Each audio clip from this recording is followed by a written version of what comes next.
It's C-Doc again.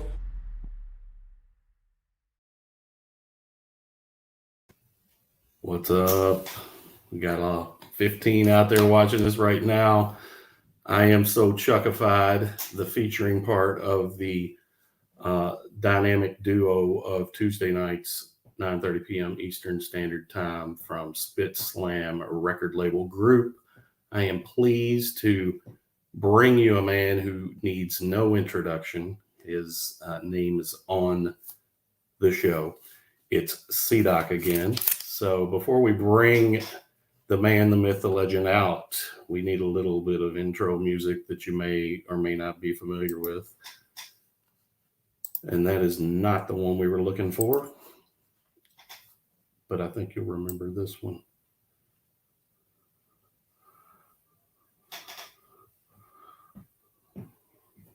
It's the one right here.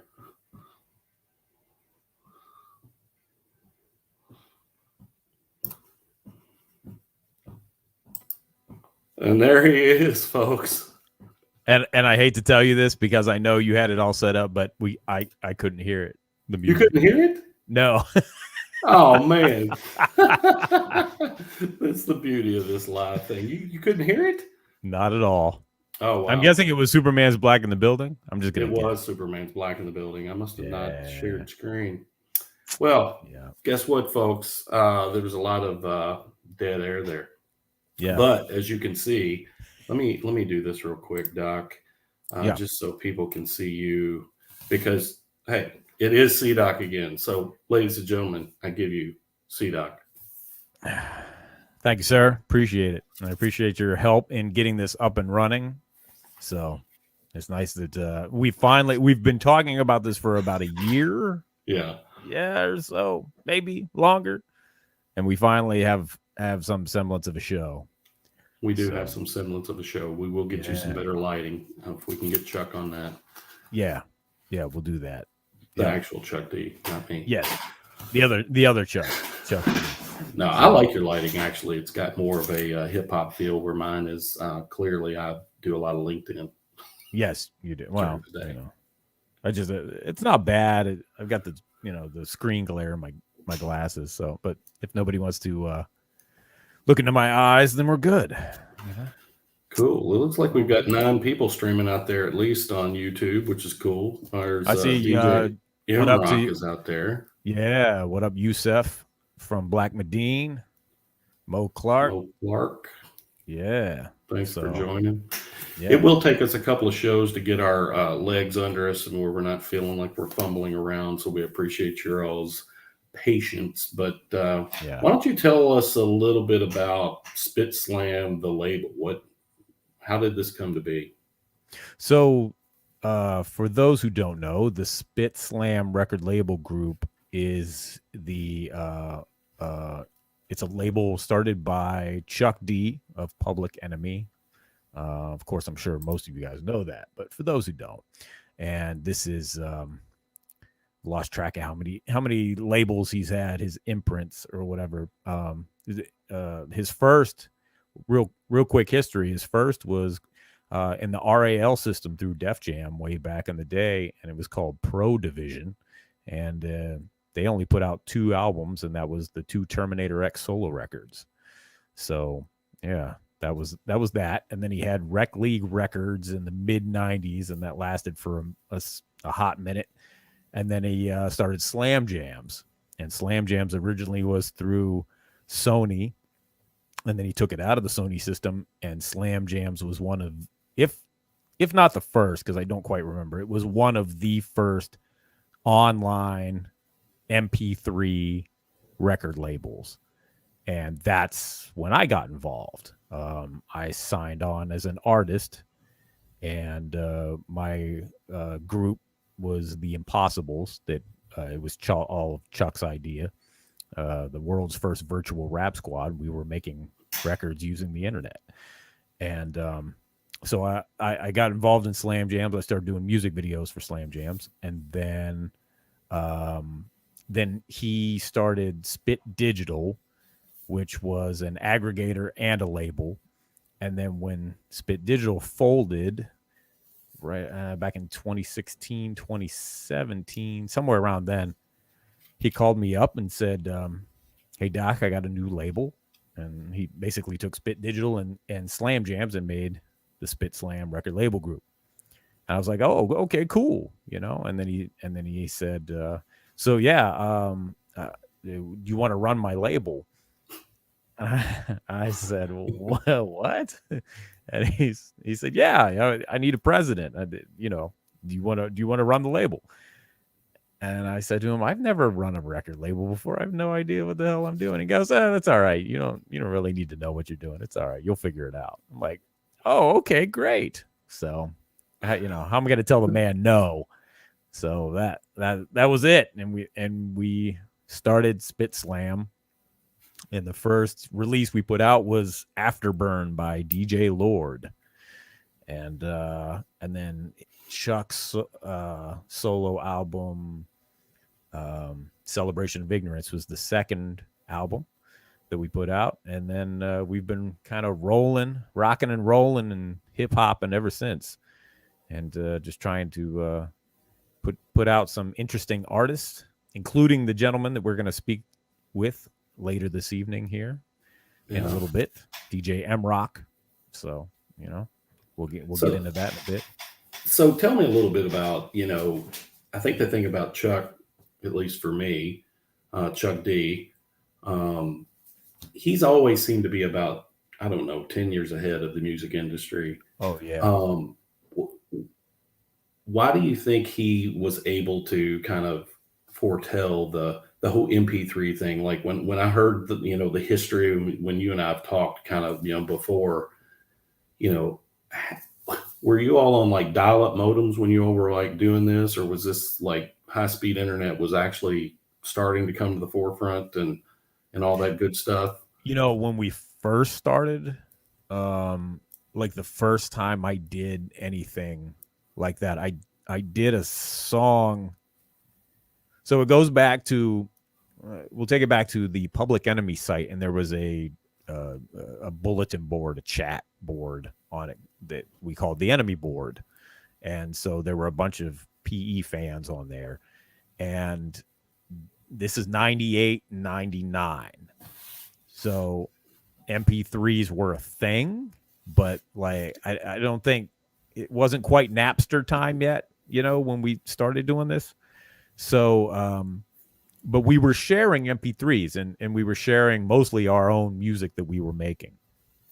And so somebody had an idea and said, "Hey, we should do an Enemy board album, like a compilation album. And, we can just send music to one another and then compile it all together." And I had an idea. I just thought one day, if I can send somebody a song, I could send them parts of songs too. I could send them an a cappella. I could send them an instrumental, and we could collaborate that way. And so there was a guy in the UK, and his name was Dell, and he sent me a track, and I wrote a verse and rhymed on it, and then I sent my a cappella back to him, and we made a song. And when Chuck found out about it, he said, "Oh, that's amazing. This is what I'm talking about. This is the next level kind of thing." So, so yes, that was dial-up days. By the time we got into the Impossibles, I think I had cable modem, so it made it a little bit easier. Mm-hmm. But man, it was rough going at first. Just waiting and waiting for stuff to download. And yeah, there weren't any drop boxes back then, I don't think. No YouTube, no Dropbox. You were sending stuff through. You were making it as small as you could and sending it through email, or you were posting it on websites.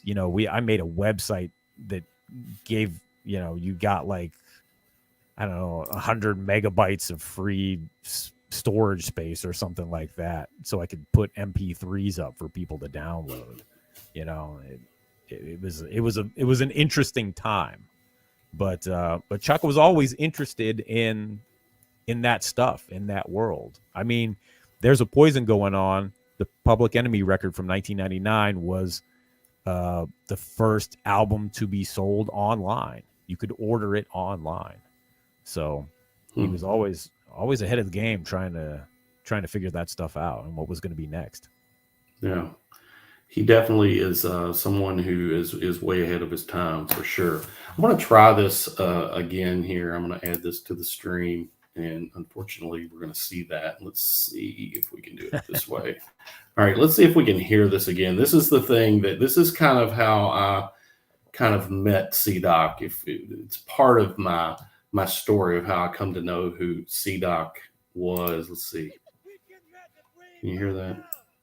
Oh, it's there. Yeah, now it's there. Is it there now? Ah, there it is. There it is. A bag. Jump back the track, gonna wreck it now. Watching y'all get it to the record Dude, now. one of the dopest tracks ever. Thank you. For those of you all are tuning in, this is a song called Superman's Black in the Building. If you're a PE fan, you know this track. It came out on New World Odor, and C-Doc did a masterful job in a track that goes 11 minutes and 50 seconds. It wasn't originally supposed to be that long. Well, tell us about that. So what was it supposed to be? 330, 340, what? Well, yeah, anybody that knows the song, there's two parts to the song. It kind of changes up, about 3 some minutes in. And when I first sent Chuck the beat, it was just the first part. And it all started because of the Enemy board.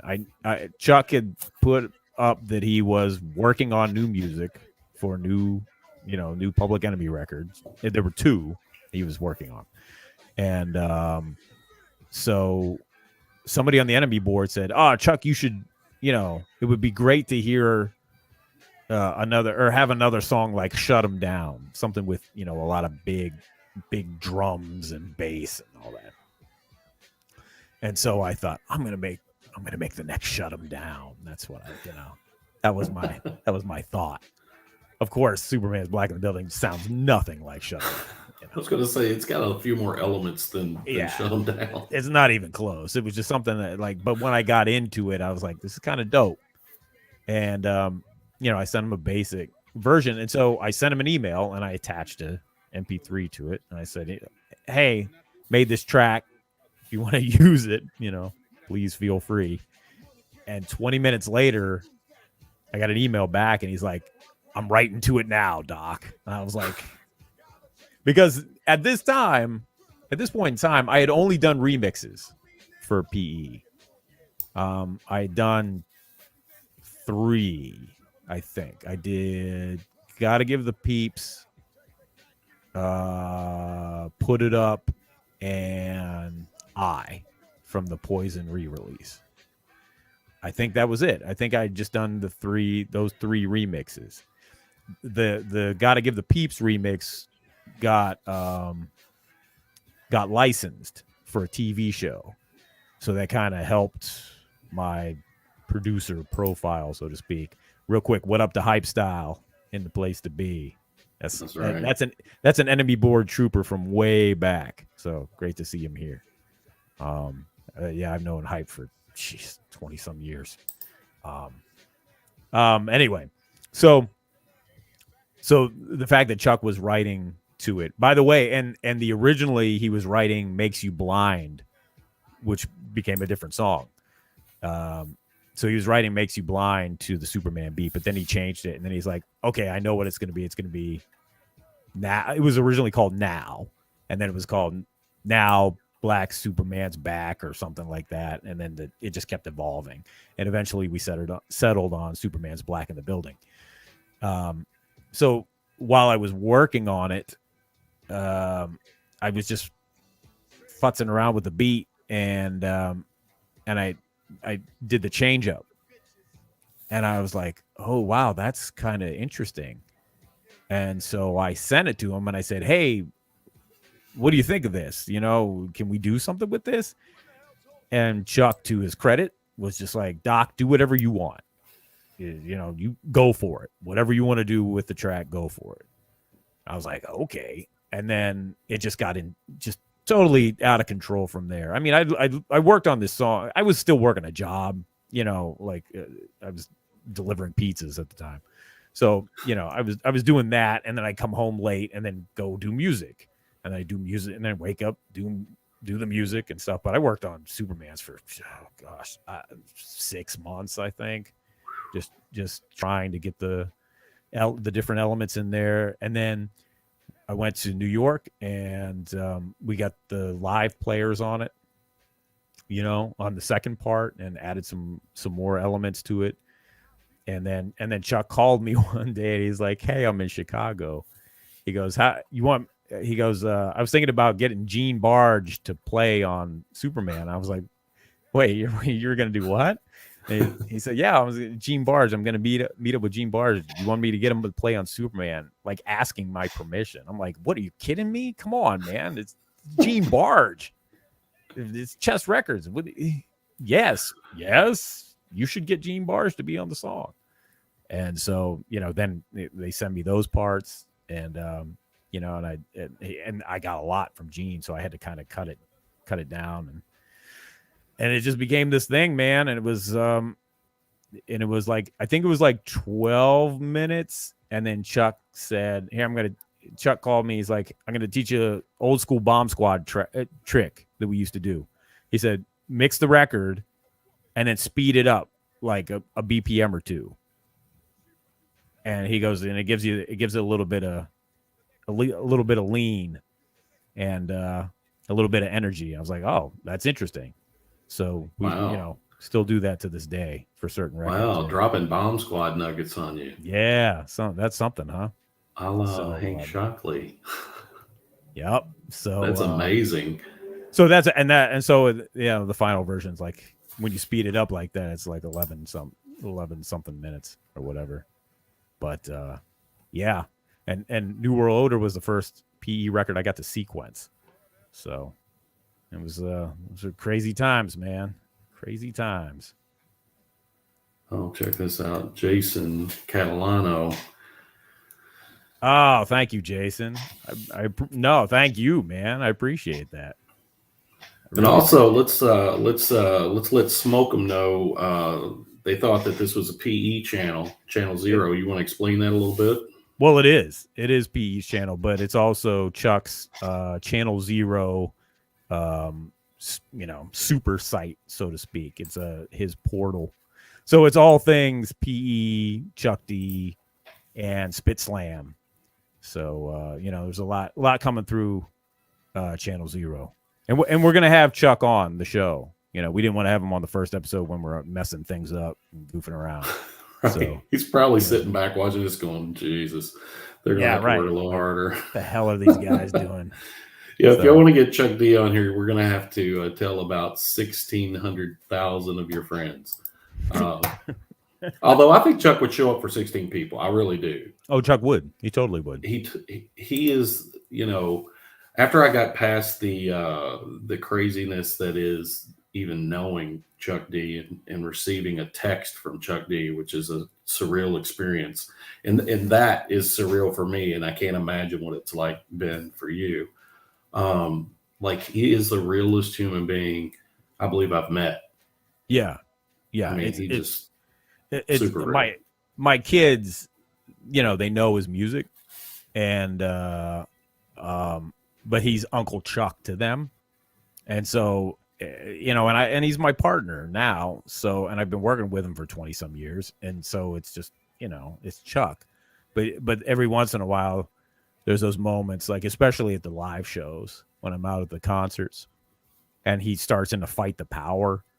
And then it just kind of hits me. And I was just like, holy shit, this is the guy that wrote Fight the Power. You know, he was my hero growing up, you know, and now he's a good friend of mine. So it's very surreal. But you're exactly right. He's one of the realest people on the planet, and just a superhuman being, man. Just seriously. Yeah, we got a lot of. I am a producer. That is true. I mainly for PE, but I've done a lot. And Jason, which albums have you sequenced since? Almost all the PE records I had a hand in sequencing. The only one I didn't was Man Plans, God Laughs. I didn't sequence that one, but all the rest of them I did. Yeah. Yeah, you've had a pretty prolific PE career after Superman's Black in the Building. Yeah. Yeah, I got more and more involved because that song, that was the one that, you know, really put me on the map as far as production wise. So I was for most of the PE records, I was invited back to contribute, you know, and at the very least, even on, I contributed some sounds and clips to How You Sell Soul, but I didn't do any production because that was all Gary G Wiz.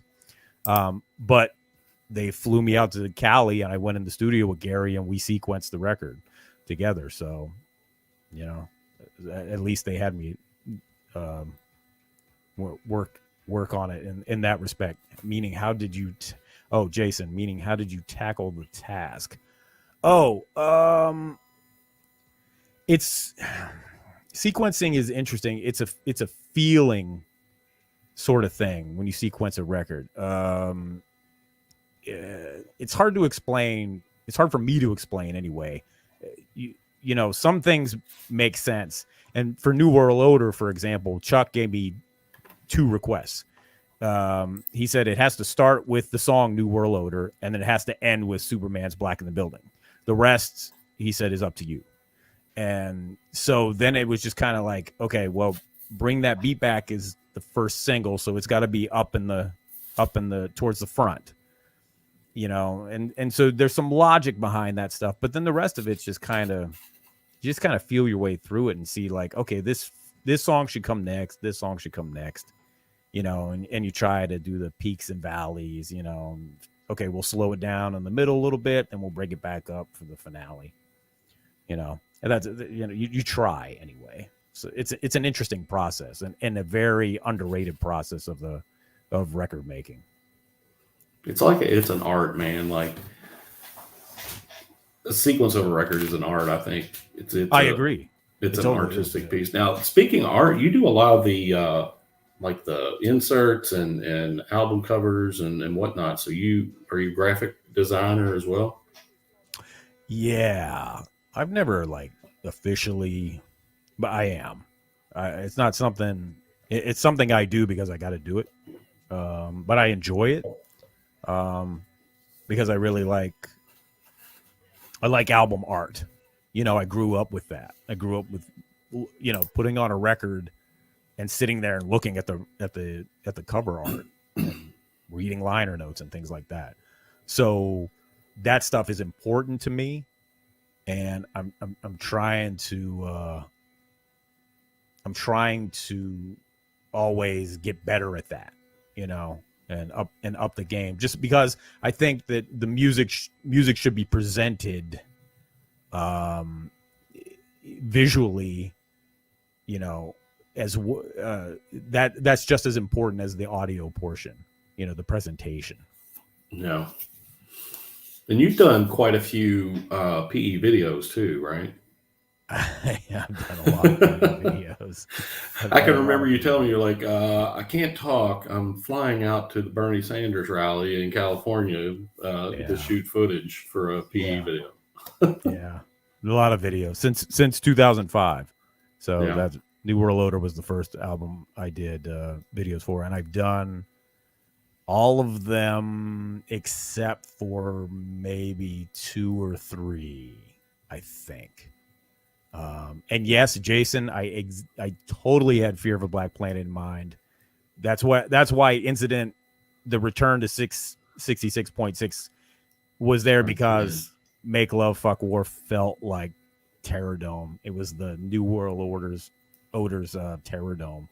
And so Chuck had sent me the tape, the original tape that had the Alan Colmes interview on it, and he wanted me to digitize it.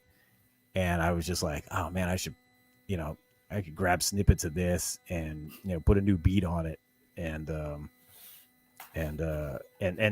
it, you know, just do like a follow-up. And I got flack for that too. I remember in the reviews, hey, Al J, Al J's in the house. Al J's in the house. Black Can't Medine. wait till we have Black Medine on. Yeah, definitely. But Man, I'm telling you. But yeah, no, so I definitely had Fear of a Black Planet in my. It's my favorite. Fear of a Black Planet is my favorite album of all time, hands down. So it's amazing, amazing record. It is definitely the second best PE record.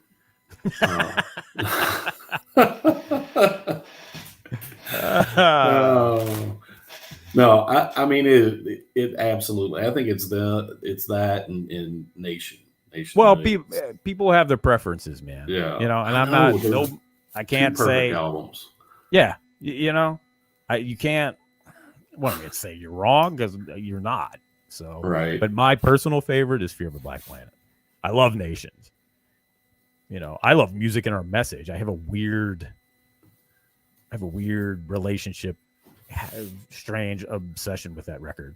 So, you know, it's a good record, man. You got me going back and listening to it. I was picking up leaves in the yard. Oh, nice. You know, C-Doc has been talking about Music and Our Message. I'm going to go back and listen to it.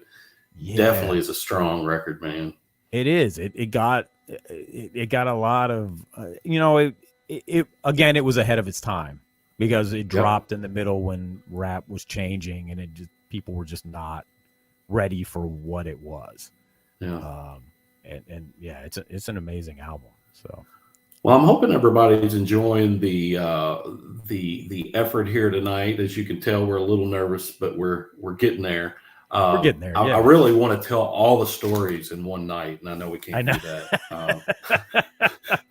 But there's so many. Like I've heard so many.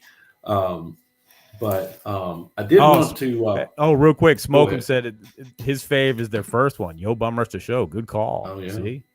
That's what, and he said he's working with the modern day version of PE. All right, well, you know, send us some links, man. Let's check that out. Send him some links. I would like to know what Smokem's favorite track is on Yo Bum Rush the Show. Yes. Yeah, let us know. Put that in the chat. I want to know what that is. Let's see if I agree with that. I did want to bring up a fantastic book from our founder, Chuck D's This Day in Rap and Hip Hop History. And we're going to be taking a look at this occasionally on the show. But I thought it was apropos today because, as you know, and I know, you knew more than I did because you already posted on IG about it. 28 years ago, there were a couple of seminal albums that came out. Could you clue us in? What were those? Yeah, today. Yeah, 28 years. 28 years of A Tribe Called Quest, Midnight Marauders, and the Wu-Tang Clan's 36 Chambers. So, man, Paul Brown III, what's up? And I can't believe it's been 28 years. What the hell, man? How is that even possible? I mean, I remember, I clearly remember going to the record store and buying Midnight Marauders. So the fact that was 28 years ago blows my mind. It's just mind-boggling. Yeah. Well, this might blow your mind even more. I, being what I thought was a hip-hop aficionado, and once I met you, I realized I knew nothing. Today was the first day. No, I know enough about a lot of the, you know, what a lot of people really know. Bro, wait. Allow me to interject real quick, bro. You got Success in Effect on your wall, homie. So that gives you props. Come on. There's a lot of people that don't know Success in Effect, but that shit goes hard. Yeah, come on, man. So don't, you know. Yeah. What I love about that whole wall back there is, in my day job, as you know, I'm in corporate America. Everyone has to share. They share in the love of Public Enemy in all my Zoom meetings, and everybody's like, "Is that a gun sight symbol on the back wall there?" And I was like, "Oh yeah." Why don't you look that up? Yeah, I'm really proud of the two bottom ones, as you pointed out, the Success in Effect, and then on the other side, if you can catch that. Oh, Pawns in the Game. Yeah, Pawns in the Game, The Last Asiatic Disciple, Professor Griff. I love that. Very under-heralded producer in his own right, as well as a rapper. Yep. Definitely. What up, Griff? What up? But anyway, one thing before we bring our guest on, I did Yes. want to get back. Smoke 'em. Let us know she's a female. Oh. And Time Bomb is her favorite Good track. call. That is a good track. Yeah. That's That's I a can good remember call. the first time I heard Time Bomb live. I think it was in '87 when I saw them here in Louisville Gardens. I'm in Louisville, Kentucky, by the way. I know it's hard to believe because I have such a northern accent, but yeah, Time Bomb live is heavy. Yeah. Time But Bomb's anyway. dope. Good call. Yeah. Jason said P has not released a bad album. Thank you. Not that I'm PE, but whatever. But no, that's a bold statement. But no, I mostly agree with that. I think. He says, "What do you think of the latest album?" Since he produced it, I would say he probably is partial. I do know that he wanted to quit listening to it after a while. Yeah, you know what? I can't listen to Grid right now. It's kind of in my my moratorium at the moment because it's going to take me a year or two to get back to it. I worked on that album for such a long time, so it's just one of those things where I can't listen to it right now. But Yeah. I'll get back to it. But I'm very appreciative that the album was very well received. So I'm just, I'm thrilled at that. That was great. The people got it. And hey, man, I got to, for those that don't know, I got to remake Public Enemy #1, which first and foremost is that's insane. And second of all, I got to remake Public Enemy #1 with Run DMC and Mike D and Ad Rock on the intro. So for me, what am I gonna say, man? That dreams come true because that was amazing. Like the fact that I was able to do that and be involved in that project. And a quick story when I was on a phone call when they were talking about a group or a meeting phone call when they decided we were gonna redo Public Enemy #1, and I was like, oh, dope idea. And I'm thinking to myself, okay, cool, like I can't wait to hear it. And then Chuck's like, yeah, and so Doc, just send me the beat over when you got it. And then it hit me. It's like, oh my God, I have to do this.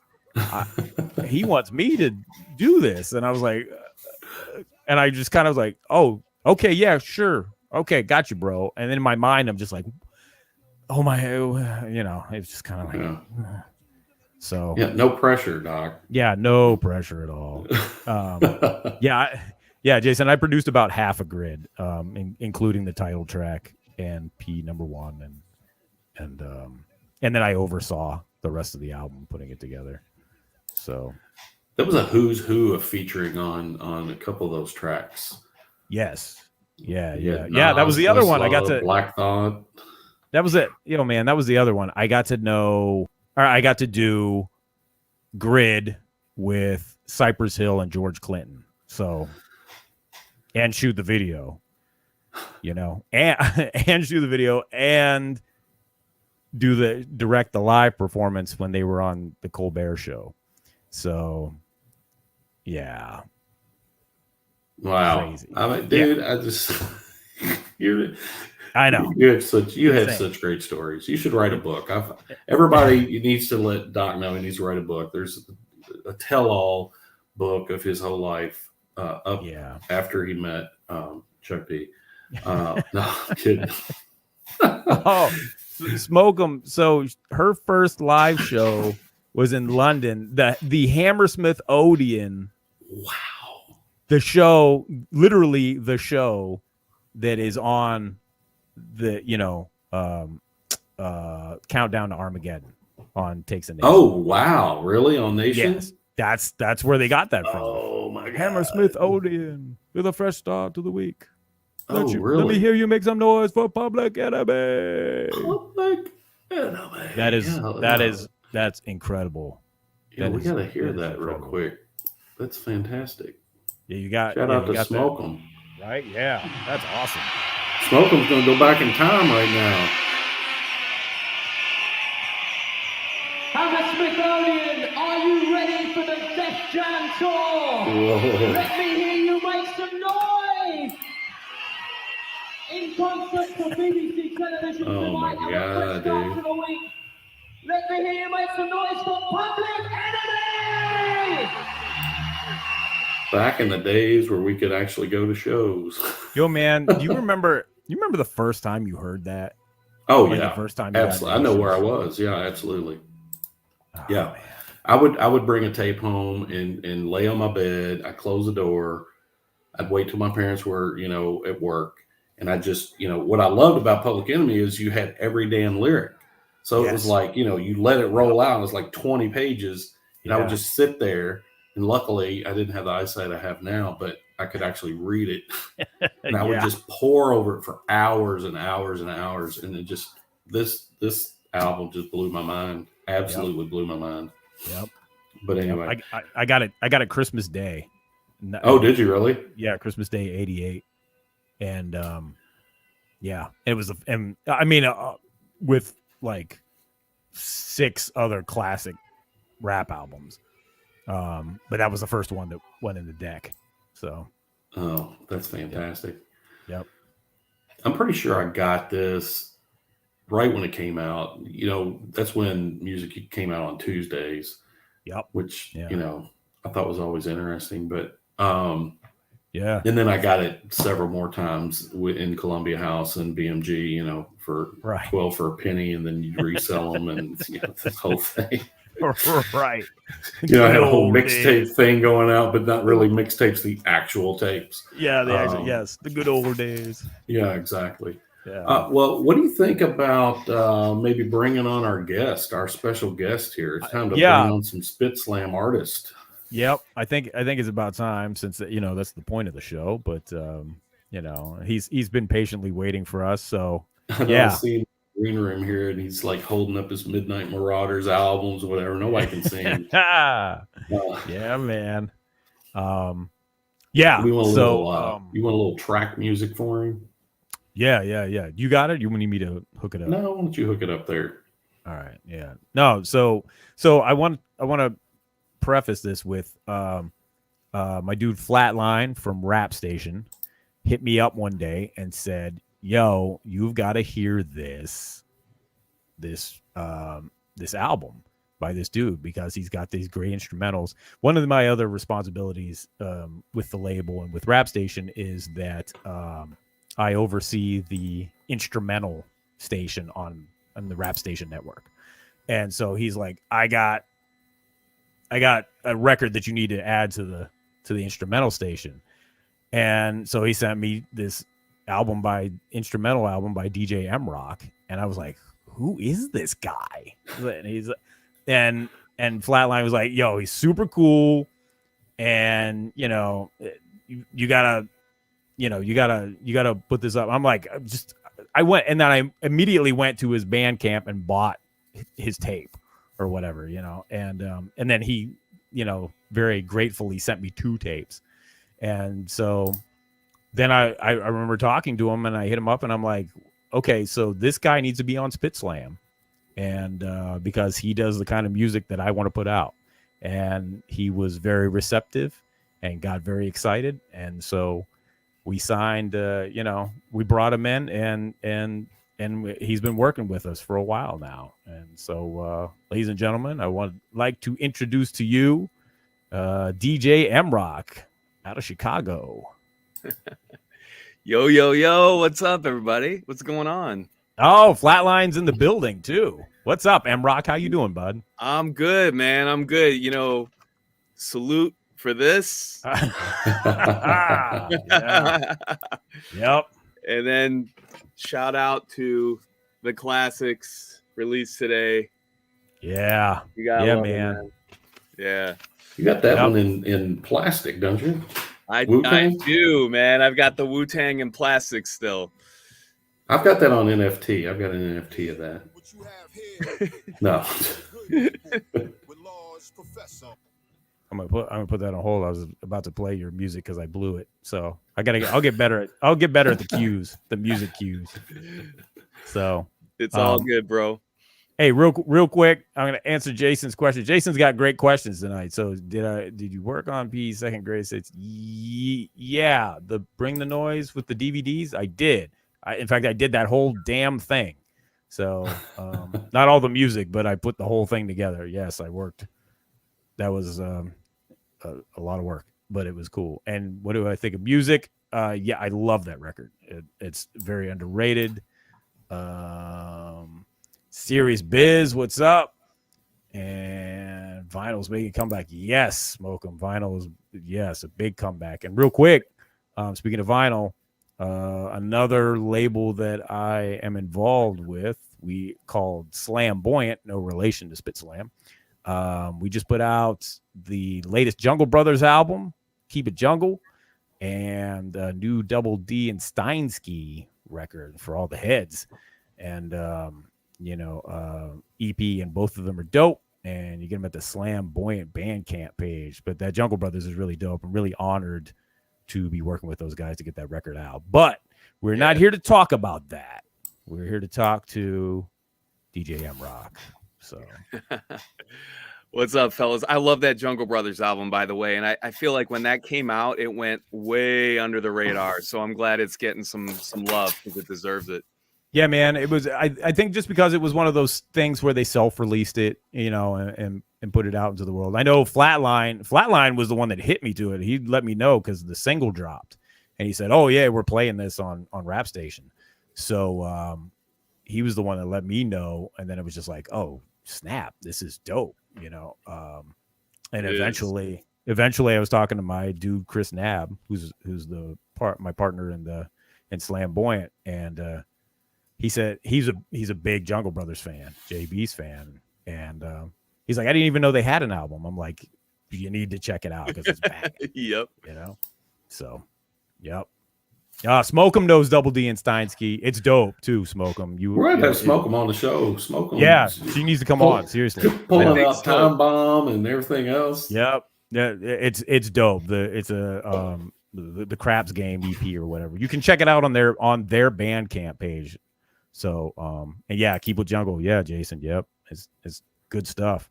But so MROK, my man, sir. my homie, sir. my Stromy. Tell us about yourself. Tell us the quick story about how you got into hip hop, Yeah. So, just like you guys, because I think we're all around the same age. I was lucky enough to grow up in what people call the golden era, and I think it's named appropriately. But I got into it. It just happened one day. I was in the schoolyard walking around, and these kids were breakdancing. I'd never seen that in my life before. But what really grabbed me was the music, and what they had coming out of their boombox was Run DMC and the Fat Boys. And as soon as I heard it, I was hooked, and that just changed my life right there. So, dude, you have the coolest. This is how I got into hip hop story. I mean, at the schoolyard with breakdance. Come on, man. Right? I was working for my dad at a country club, and I walked into the cart barn and heard LL Cool J. There's nothing glamorous about that, but you were that's dope. It's so dope. Yeah, man. I was hooked immediately. And I wanted in on all of it. I wanted to learn how to break dance. I wanted to learn how to rhyme. I wanted to learn how to beatbox. I wanted to learn how to scratch. And then I love graffiti art to this day. I was never very good at it, but I had a little notebook, do my thing. So yeah, man. And then what I would do is I would start anything that would come out that looked like it was a rap album, I would buy. Usually I had no idea what it sounded like. I'd just scoop it up and grab it. And, I grabbed some stuff that probably wasn't the best for with my parents around. I got the Schoolie D with PSK, and yes. I got 2 Live Is What We Are, both on wax, and I'm blasting it. And, but little by little, I'm like, okay, I'm a drummer, I'm a musician. This music speaks to me. I don't want to just listen to it. I want to make it. And so little by little, I just started kind of studying like the beats. And, you know, it wasn't like it is now where you can just Google everything. How do they do this? What equipment is this? Like you had to like dig and find out and read magazine articles here and there and anything I could find. And I started learning the drum machines, and I started like really listening, especially to Jam Master Jay and how he scratched. And I would try to mimic that with the equipment I had. And little by little, things started building up. I got my first drum machine. I got some really awful turntables and a Radio Shack mixer. And I put a little group together, you know, and yeah, man, just started rocking. And I was doing that through college. And I started the first hip hop show at Boston University while I was there. They had no hip hop there or whatever. And I was shocked about it. So That's amazing. Yeah, man. And, you know, I'd be lugging 2 big heavy crates of records all the way from my dorm to the college radio station. And it like took forever. Rain, snow, you name it, man. I was dedicated. And yeah. And then like, I don't know, the music kind of like changed up a bit in the late 90s. And, you know, a lot of people love that late 90s era, early 2000s. And that's cool. But for me, it was like different enough where I was kind of like losing my love of it. They were cracking down on sampling, and sampling's like a huge part of it for me. And I could hear the sound becoming a little more synthetic, if you will. Hard to describe. And so I quit. I just quit like cold turkey. I'm like, I'm going to go play drums. And I played drums till 2018. And then I was like, I got to get back into it. So here we are. So. That's dope. That's dope. So what was the name of your first group? You said you had your Radio Shack mixer and whatnot, and you had your first group. What was the name of your first group? The name of my first group, it was an MC DJ duo. It was called Back and Forth with an N. And our logo was the logo, but then it was like one arrow curving one way, one arrow curving the other way. It was supposed to be like scratching a record back and forth and like rhyming back and dope, forth, man. Yeah. Clearly you were, you know, channeling Aaliyah. Yeah, absolutely. Absolutely. That's fantastic. So tell us a little bit about, so who are your favorite producers, influencers? You said Jam Master Jay. Are there others that kind of like, you know, punch that button in you as far as production and how it maybe inflected your style or influenced your style? Yeah, absolutely. I mean, there's a bunch of them, but of course, like Marley Marl, like top of the list there. Bomb Squad, top of the list. Sir Jinx, Pete Rock, Primo, Large Pro. I know I'm leaving people out, but all those kind of like, oh, and then like, you know, the guys that you don't really hear so much about, like Hitman Howie T. Oh man, yeah. Yes. Yes, as soon as you said that, Jay Hendo put that Jay up Hendo as soon as you said that. Yeah. I mean, at 45 King, like all those guys, man. Rick Rubin back in the early Def Jam days, Curtis Mantronic, like, bro, I'm an amalgam of all those guys. 45 King, unsung hero of, you know, Wild Pitch Records and Flavor Unit, you know. Absolutely. God. Yeah. So what would you say your style of production and cuts are? You know, give us a little taste. What would you call that? Yeah, I guess I would call it well, for lack of a better term, it's like classic hip hop or old school hip hop. I guess I'm technically boom bap. I don't do any trap, I don't do any drill. But if you listen to my kind of hip hop compared to like the boom bap artists that are out today, my stuff doesn't sound like them. And the reason is I love all that stuff, but I feel like there's enough people doing it and they do it better than I can that I stick to what I know. And so I kind of just picked up where I left off back in the early 90s. And dude, that's the kind of music I'm making still. So, man, I've said it before. I will say it again. Your sound is so authentic. Like, I mean, that's, you know, pardon my French, but that shit sounds like, I mean, like when I first heard it, when Flatline sent me your music, I was just like, when did he do this? you know, because it was just, I'm like, this shit sounds like it came out in, 91 or something like that. And then to find out you were just doing it, now I'm just like, what the hell, man? I'm trying to do this and I can't do it, but so salute, man. That was one of the reasons why I wanted to work with you. Oh man, that means a lot coming from you, man. I appreciate it, and you're doing just fine. But yeah, Thank you. You're doing just fine. Yeah, man. I don't know. It's like, and it's hard because none of my stuff's analog. I'm working on all digital stuff, so you gotta work around it to make it sound dirty and warm. Yeah, but that's even more amazing. The fact that hats off, bro. Thank you, man. You got it figured out. Yes. Doc, don't Jason, you have some?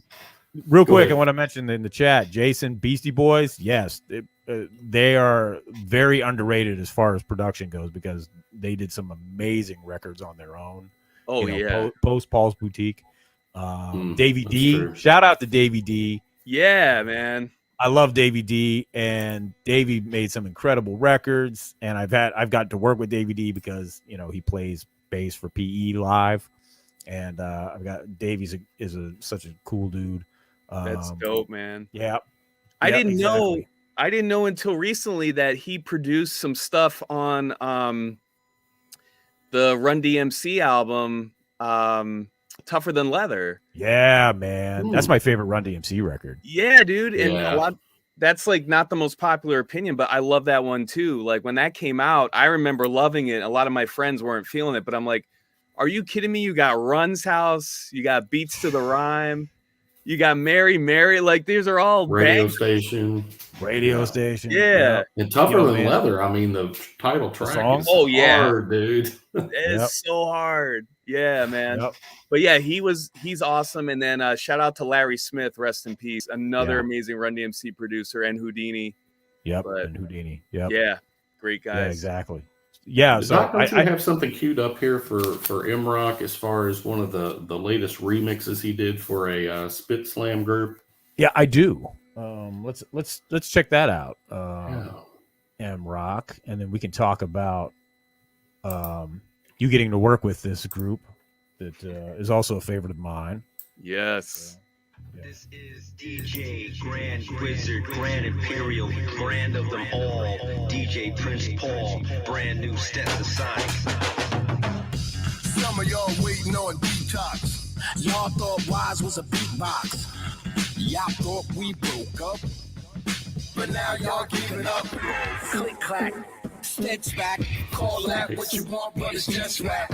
I heard on the street, bring the band back. Cross my heart, brought the band back. So we here now. Where your man's at? The one who was laughing on the internet. But now on the internet to just say step. Hands in the air if you know. So, how did you get the call? When did you get the call? You know, Man. how did that happen? Walk us through it. Yeah, man. Oh my God. And shout out to Prince Paul. He's definitely top producer on my list. I mean, Yes. not only Stet, but De La and Gravediggers and Yeah. all of his amazing stuff. Yep. Crazy. But yeah, how that came along is, I was fortunate enough to connect with Professor Daddy-O through SpitSLAM, and we made a track together on the Night of the Jeep Beats, Night of the Living Jeep Beats compilation called Barracuda Flow. And man, we just hit it off. And I think he, I met him in person. We hung out. He came to Chicago, got to hang out with him. I was pretty starstruck, and it took me like an hour just to calm down. But I know, right? yeah, it's just like, oh my God, I'm in like Daddy-O's hotel room just chilling right now. This is crazy. But anyway, we hit it off, and I think he kept me in mind for other stuff. And I heard that he was doing a maxi single. There he is, man. Shout out to the man. Oh, Dad. Odad. Yep, Truth. Odad Truth in the building. And I was like, yeah, I would love to have the opportunity to, remix this track. And I love the track that they put together, the original track for that song. And just because of my style, I wanted to go a little more old school with it. And I wanted to put in little Easter eggs for Stet fans. So if you listen to the whole song, there's samples here and there that come in and out just to get that recognition factor where people haven't heard from Stet for a while and they're like, oh yeah, I remember this. So yeah, that was a bucket list moment for me for sure. Yeah, man, that was great. It was funny too because I didn't know you did the remix until he called me and said, yeah. So he's like, yeah, I did a remix and MROK did a remix. I was like, word, MROK did a remix? And he's like, yeah. I'm like, oh, okay, let's go. It's gonna be great. You know? Yeah, man. So, oh yeah, what up, Hype Style? Shout out to Stet fam. Yeah, love to see him in a show. They're trying. They've been playing a couple of shows and they just got new management. So here's to hoping they're going to be hitting the road and doing more shows here in 2022. I was going to say, MROK, like Doc says, yeah, they're going to start doing some more shows. Just about a month ago, he's like, oh, I'm headed up to Coney Island. Stetsasonics going to be playing. I'm going to, go up to Coney Island. That's how he rolls. Yeah.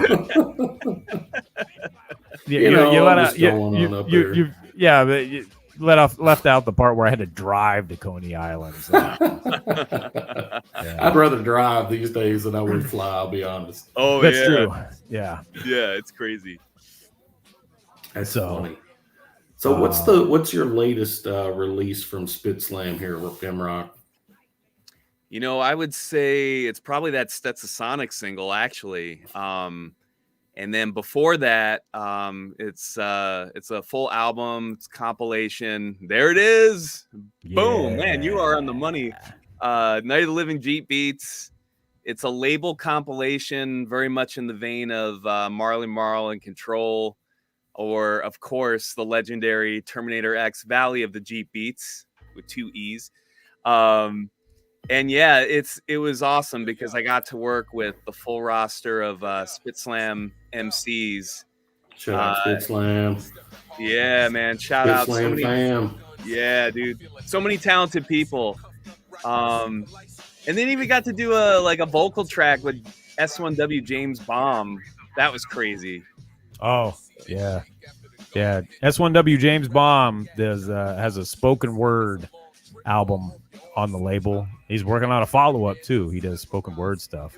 So and Jennifer, I see Jennifer in the chat. Unfortunately, with them checking for vaccinations at Coney Island, yes, they did. I take it you didn't get to see the show. But yes, they did check for vaccinations because I had to show my vaccination card. So, but it was a hell of a show. It was great to see Stet live. I can only imagine. Yeah. Well, tell real quick, Rock. You got to hear this story. This is a great story. This is a good C-Doc story. Like I said, he's got them all, y'all. Tell us about when you were backstage and you and Daddy-O were talking after the Stet show. All right, go. Oh, Jennifer, you watched it in Cali. Okay, cool. You got to see it. Okay. Oh no, and so it was after the show. Yeah. So, yeah. Okay. So after the show, I'm trying to meet up with Daddy-O, and finally he's like, "Where you at?" And I'm like, I'm hanging out back behind the venue, and he said, "Okay, I'm on my way out now." So he comes out, and I see D-Light, MC D-Light, and Wise come out, and so I'm talking to Daddy. I walk up to Daddy-O, give him a dap, and say what's up and stuff, and he's like, hang on a second. So to preface this, I have produced a couple of tracks for the new Stet album, and so I'm hanging out and trying to stay out of the way because everybody wants to take pictures and so on and so forth. And finally, Daddy-O gets D-Light and he gets Wise to come over. He's like, guys, so it's like, they're like on, here and here and here. And I'm standing in the middle and he's like, guys. And they both look at him and he points to me and then they look at me and then he goes, it's C-Doc again. and they both go, oh, and they start bugging out, and I'm like, oh, like, wait, what? And it's like, I'm like, huh? And they were just like, yo, what's up, man? It's great to meet you and all this stuff. And I'm just like, so I'm just like, just having, trying to comprehend what is happening right now, that these guys are excited to meet me. And, Christmas '88, one of the other albums that I got was Stetsasonic in Full Gear. And it's one of my all-time favorite rap albums. And so these guys that did music that I grew up on are excited to meet me, and they're bugging out, and I'm bugging out, and it's just like, what the hell is going on? So, so cool and so bizarre and strange, but whatever. It's such a great story. I did want to point out, Hype Style was asking if they get this on vinyl, CD. You can pick up this Night of the Living Jeep Beats at djmrock.bandcamp.com. I put it there at the chat, as well as other SpitSLAM artists you need to check out. MROK, tell us what do you got coming up that's exciting that you and Doc?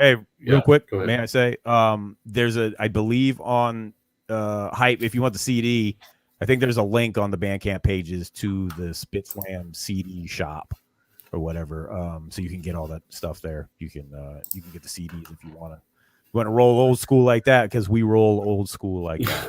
Absolutely, man. All right. Anyway, MROK, I apologize. Go ahead and no, all good, man, all good. Yeah, so 2 projects coming up. So we are in the process of putting together a Return of the DJ style compilation, where it's going to be all just crazy instrumental tracks with tons of cuts on it. So we're giving the DJs some flowers, and we got some really talented people on the wheels, and I got to do a joint for that too, so I'm really excited about that. So we are currently in the process of that. And then we are, hip hop has kind of had a slower tempo for a while, man. I kind of feel like ever since Chronic came out, things slowed down.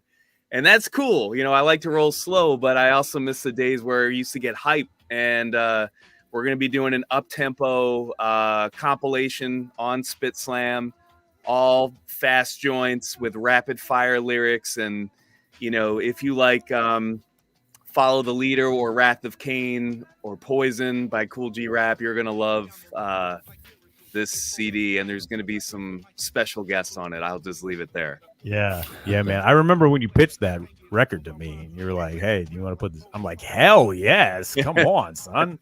That is a genius idea." You guys, I mean, so okay. Real quick, let's backtrack a little bit. It's not a SpitSLAM release, but we got to give you props for Escape the Yard. So tell the people about Escape the Yard, because it's a crazy dope record, man. Oh man, thank you, sir. Yeah, so one of my homies, I'm part of a crew called the Outsider Syndicate, and their home base is in the Bay Area, but they've kind of like extended out. And so one of my homies from that, Nordic One, shout out Nordic One, super talented MC.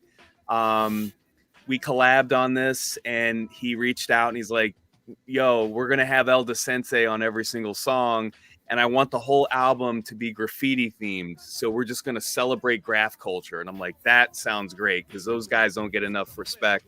Yeah. So anyway, yeah, man, we put together it's like 7 vocal tracks, and then there's like the instrumentals on there too. Got to work with got to work with a lot of members of the syndicate doing, guest features on there.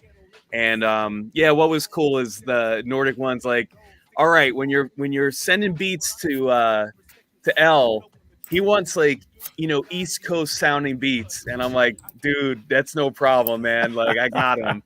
And so I started flipping beats, and, I was nervous because I'm like, I don't know if he's going to like them or not. And like every single one, he was like, kind of like your reaction. He was like, oh, I'm writing to these right now. So shout out to Elda Sensei from the Artifacts. Incredible. Elda Sensei's dope, man. We were fortunate to have him do the hook on a song with Black Medine and Mr. Chuck himself. It's on the latest Black Medine record. let the good get even when we'll get into that on another episode. But yeah, man, it's such the Escape the Yard project. It's such a dope concept, and it's a great record. And it was Black Buffalo Records. Yeah, Black Buffalo Records out of Canada. Yeah. Shout out to Black Buffalo. Yep. And yeah, it's out everywhere on digital if you just do Escape the Yard. But then there's also limited edition cassettes, CDs, and then some really funky splatter vinyl. Yeah, I got the wax, man. I had to order the wax. Yep. You got to do it, man. So got to do it. Real quick. Smoke'em says, who remembers a group called Word of Mouth featuring DJ Cheese, of course. Absolutely. Yep. And absolutely, yeah, definitely. And Jay Hendo, have you guys ever heard the Autobiography of Chuck D? Yes, the Autobiography of Mr. Chuck. Yes, of course. Never listened to it since I had it, maybe late 90s. Yeah, it came out in 96. And in fact, here's a quick segue into something. In the 20-year anniversary for it was in 2016, and we did a kind of companion album called "If I Can't Change the People Around Me, I Change the People Around Me," and it was put out originally through Spit Digital, which does not exist anymore. But we just we just got the rights back. And we're in the process of trying to get that all situated. So we're going to re-release that stuff.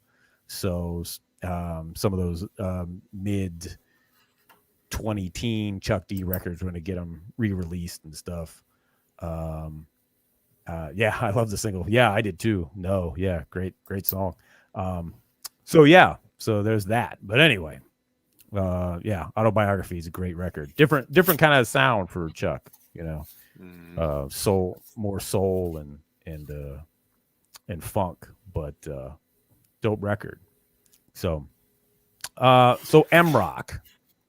Yes, sir.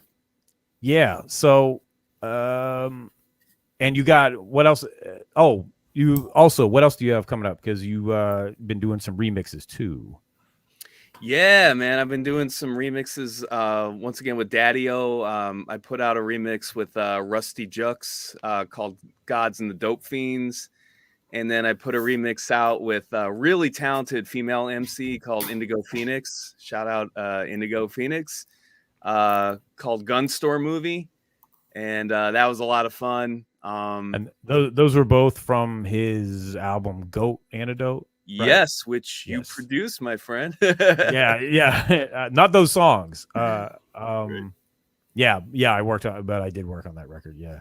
So that was from the Goat Antidote album. Good, sir. Good, solid album, if I do say so myself. Heck yeah, man. And From My Hood to You was my favorite album of that year, man. That was classic. Such a good album, dude. Thank you. Yeah. Another under the radar production, I think. Right? I mean, that stuff flies under the radar. Anybody can flip up Christopher Cross has got my vote. I mean, come on. Yeah. Yep. That's no, it's a really good record. Even the stuff that I didn't produce, Odad. Can't go wrong with Odad, so you can't. I think we can get him on the show at some point, right? Oh yeah, definitely, of course. And then also you have remixes coming up for Black Medine, right? Yes, sir. Yes, sir. So they are putting out a greatest misses type album, which is going to be awesome because I think all their stuff are hits. But I got to remix a song called Baraka, and had a lot of I had a good time with that one. I just went raw with the beat, and then I just did a lot of scribble cuts on that whole thing, just scratching bass drums and snares, and I think it slaps. So hopefully people will dig that one. It does. That was one I produced originally, and so your remix is a nice change of pace. It also features oh no, I'm blanking out here. From Jurassic 5 on it. Akil from Jurassic 5. Yes. Yep. So, I yeah. was just listening to Jurassic 5 earlier today. What are the odds? Really? Yeah. Obviously pretty good. Yeah. Yeah. Real funny story, real quick. I'm Yes. on YouTube when there's an Akil video. There's a lot of people that think that he is actually Tupac, who is actually alive and living secretly under this anonymous identity as Akil. And they're like, he sounds the same, he moves the same. And I'm like, no, Akil is Akil. He was alive when Tupac was alive. But a lot of people think he's Tupac. So Yeah, I don't hear that, but I don't hear it either. Okay. No. The internet is a weird place. Yeah, yeah. So I'm just gonna leave that right there and back away slowly. But we might have Tupac on this track and not even know it. So. We Yeah, might have right? Tupac on the show. That's what we're going to shoot for here. Yeah, Never know, man. Never know. yeah. Oh, man. Oh, Smoke 'em. She says her all-time favorite rapper's favorite rap group is Ultra Magnetic MC. Shout out to yes. Ultra Mag. Sid Oh. G, another great producer. Said G, yes. Said G. Hold that thought because, keep talking because I saw something about them today. It was crazy. About Dude. Ultra Mag? Oh, Yeah. man, I love Ultra Mag. They're Me so too, good. man. That first album especially, and then the Papa Large the East Coast remix. Yep. Crazy. Beat miners, right? Yes. Yeah. It's such a banger. Oh my god. Yeah. Yep. I still have that on rotation to this day. I was and I was my go-to is Four Horsemen. I listen to that album Oh a lot. yeah. But I love them all. It's a great album. I love them all. So Yep.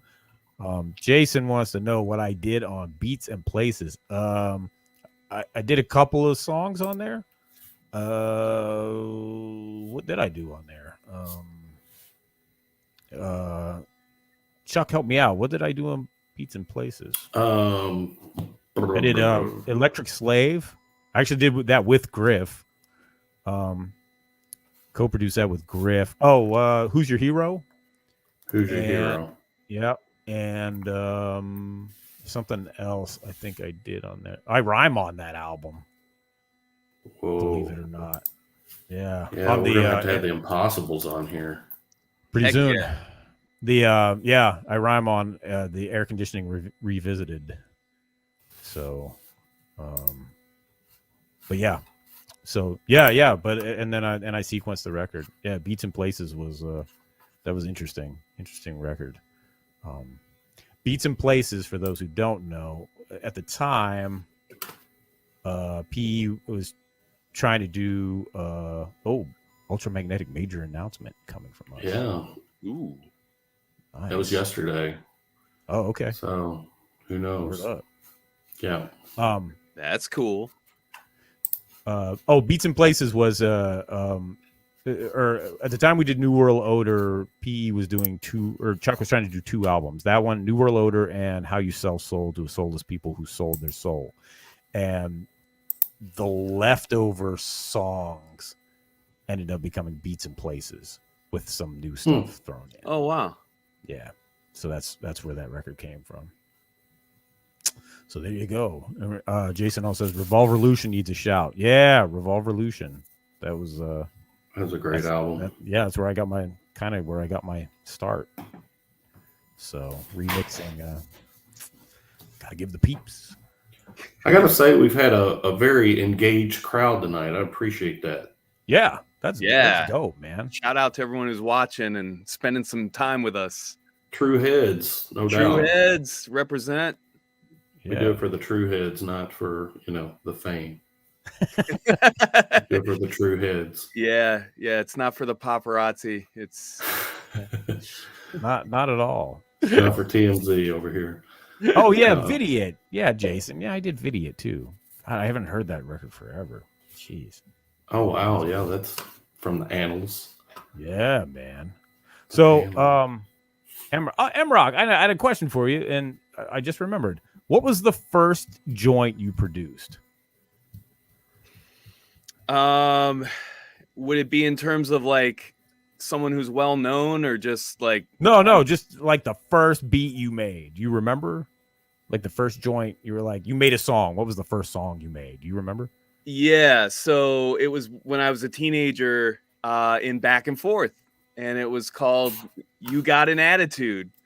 And Nice. yeah, and actually, it was my partner's idea for the song. His sister, his big sister, had an attitude and was giving it to him.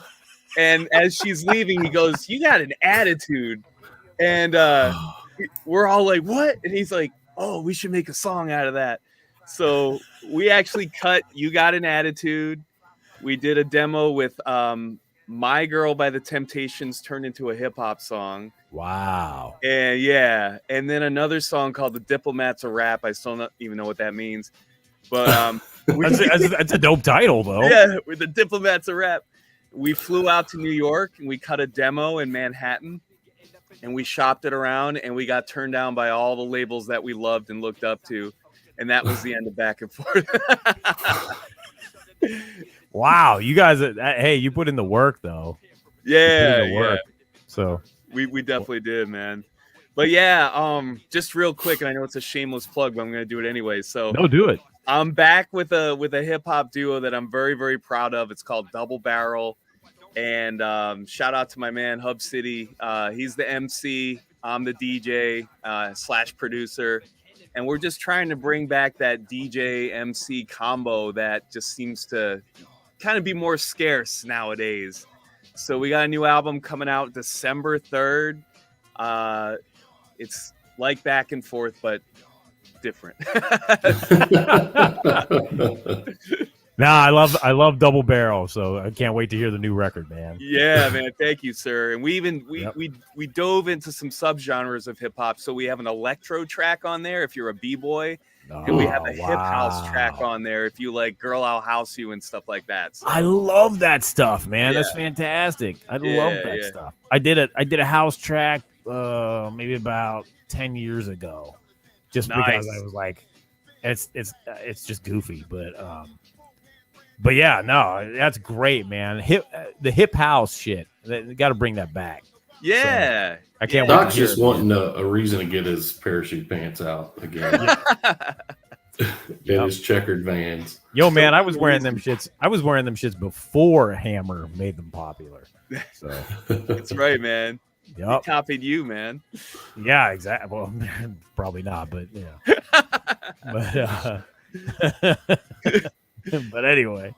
So what's the audience think about us continuing to do this show? Do y'all want us to bring this back every week, every Tuesday night? Let us know in the comments. Yeah. Smash it or trash it.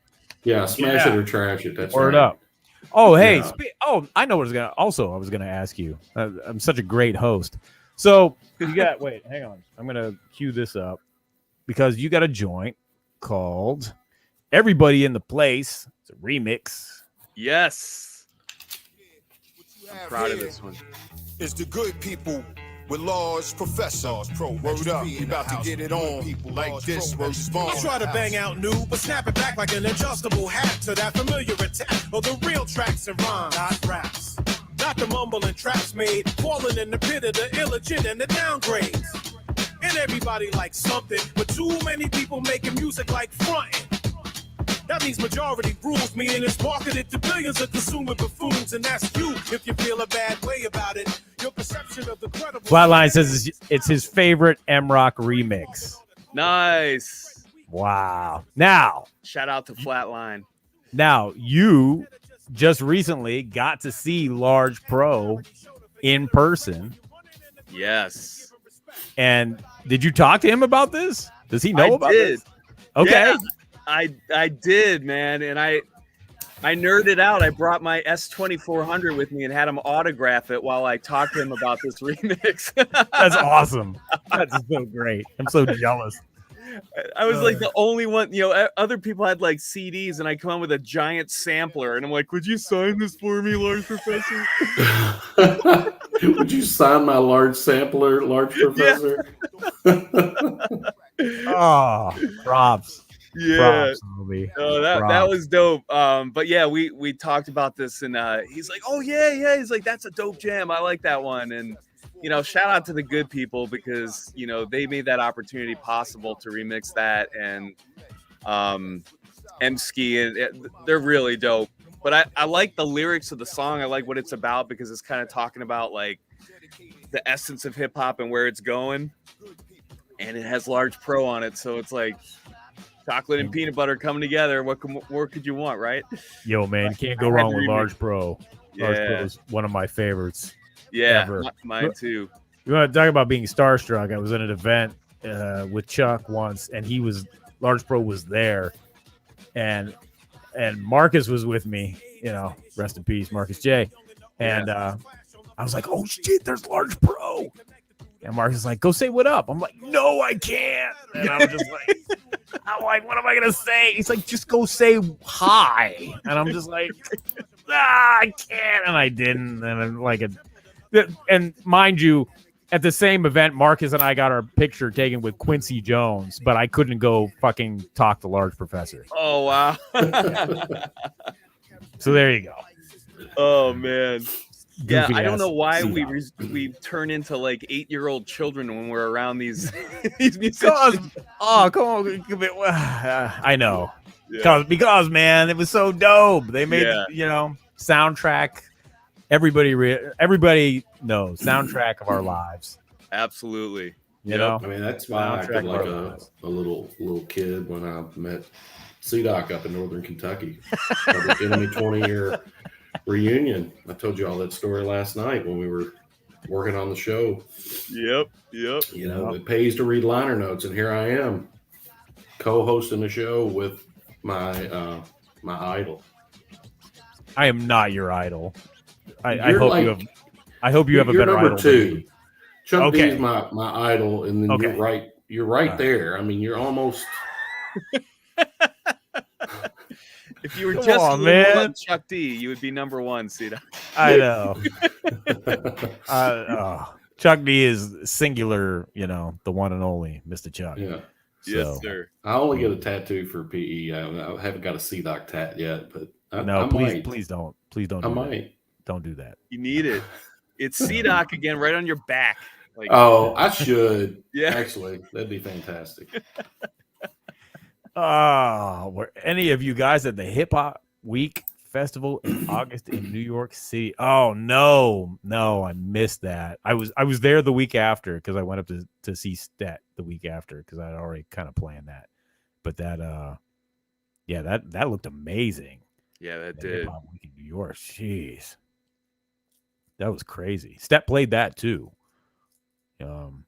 But the lineup they had was nuts. And shout out to the Universal Hip Hop Museum because they were involved in that, and a lot of great people working there to get that built, and that's going to be as Chuck D says, hip hop is his religion, and that's one of the truest things I've ever heard. And I'm like, yeah, that makes sense to me. So hip hop is my religion as well. And so that the Universal Hip Hop Museum up in the Bronx, that's going to be our one of those pilgrimage places that hip hop fans are gonna go to, and it's going to be great, man. I've seen what they're working on and what they've got planned for. It's going to be amazing. So awesome. Yeah, preserving the culture, man. Each one teach one. Yep, got to do it. We got to do it. We got to teach the next gen so they don't forget. And I think it's going to be okay. I really do. I think it's going to be okay. I was worried for a while. In the shiny suit era, I was concerned. Yeah, here we go. The shiny suit era. No, here we go. Look, man. It all has its place. Yep. It all. I get one Missy Elliott shiny suit, and then you got to start trashing it. No. Come on, man. I'm just messing. It's all good. It's all good. No, it is. There's just something to be said for this particular, this craft, man. That you all do. It has a different feel. I mean, if I scroll back up, Smoking was just proper hip hop. I mean, that's just what it is. Yeah. Proper hip hop, you know. Yep. It's what kind of birthed it all. Yeah, exactly. And not to say and not to say that I don't like to think of it as being stuck in the past or any of that. Or I just think it's like it's a preference, you know. And we're adults and we're trying to make music for adults, you know. Yep. I mean, it's nice that my kids like it, but you know, of course, it's all they hear. But you know, but they like it, you know. So you know, but that we're making music for people like us. So, and I don't think there's anything wrong with that. I don't either, man. Like, because, you know, like the way I think about it is like, even though like trends came and changed kind of like the way music evolved or went, that didn't mean that we were ready to stop listening to the type of hip hop that we all like loved. And it's like, Right. you know, we're making music for people that continue to love that and want more of that, you know, in this modern age. And, you know, I'm proud to kind of carry that flag, if you will. Oh yeah, man, and you carry it well. So, oh well, thank you. I'm glad to have you on the label, and I'm proud to be working here with you. Yeah, man. Yeah, we talked about wearing the shirt too. I'm freezing my ass off here, but my are you not wearing pants or what's going on over there, man? No, my office is just perpetually cold. Oh, right. where it is in the house. So, yeah. So I was like, I could wear my SpitSLAM t-shirt, and then I'm like, no, I'll freeze. So next time. And Jennifer, no, I did not make it out to the Stat Love video shoot. I saw the video when it was finished. Which I thought was a great video. They shot it in the Universal Hip Hop Museum has a pop-up version across the way from where the actual museum is going to be. And so they've got like a subway car, you know, in there with graph on it and stuff. And that's where Stet shot the video. It's really dope. Yeah, I know it would have been great to be there. So, but Daddy-O didn't tell me, you know, until like, hey, tomorrow we're shooting the video. I was like, oh, okay, cool. You know, can't wait to see it. So, Jason says, did we see Big Daddy Kane battle KRS-One? Oh, yes. Did you see it, Chuck? I saw bits and pieces of it. Yeah. Oh man, it was pretty live. I mean, it was crazy. They had a lot of energy around that one. Yeah, for sure. So where do we want to go with this conversation? Do we want to say who we thought was a winner? Do we want to get into that? We want some smoke? It's opinion, right? It's opinion. I mean, I had to wear the Blastmaster tonight, so I don't know if I can go against him. No, and look, man, the Blastmaster is a legend, and the Blastmaster. I hate to say this, I hate to admit this, because it's kind of like, it's kind of weak, but like I didn't get to see KRS in the early BDP days live. My first KRS show was 2001 maybe, and I feel really shitty about saying that, but it's true. So he put on one of the greatest shows I've ever seen in my life.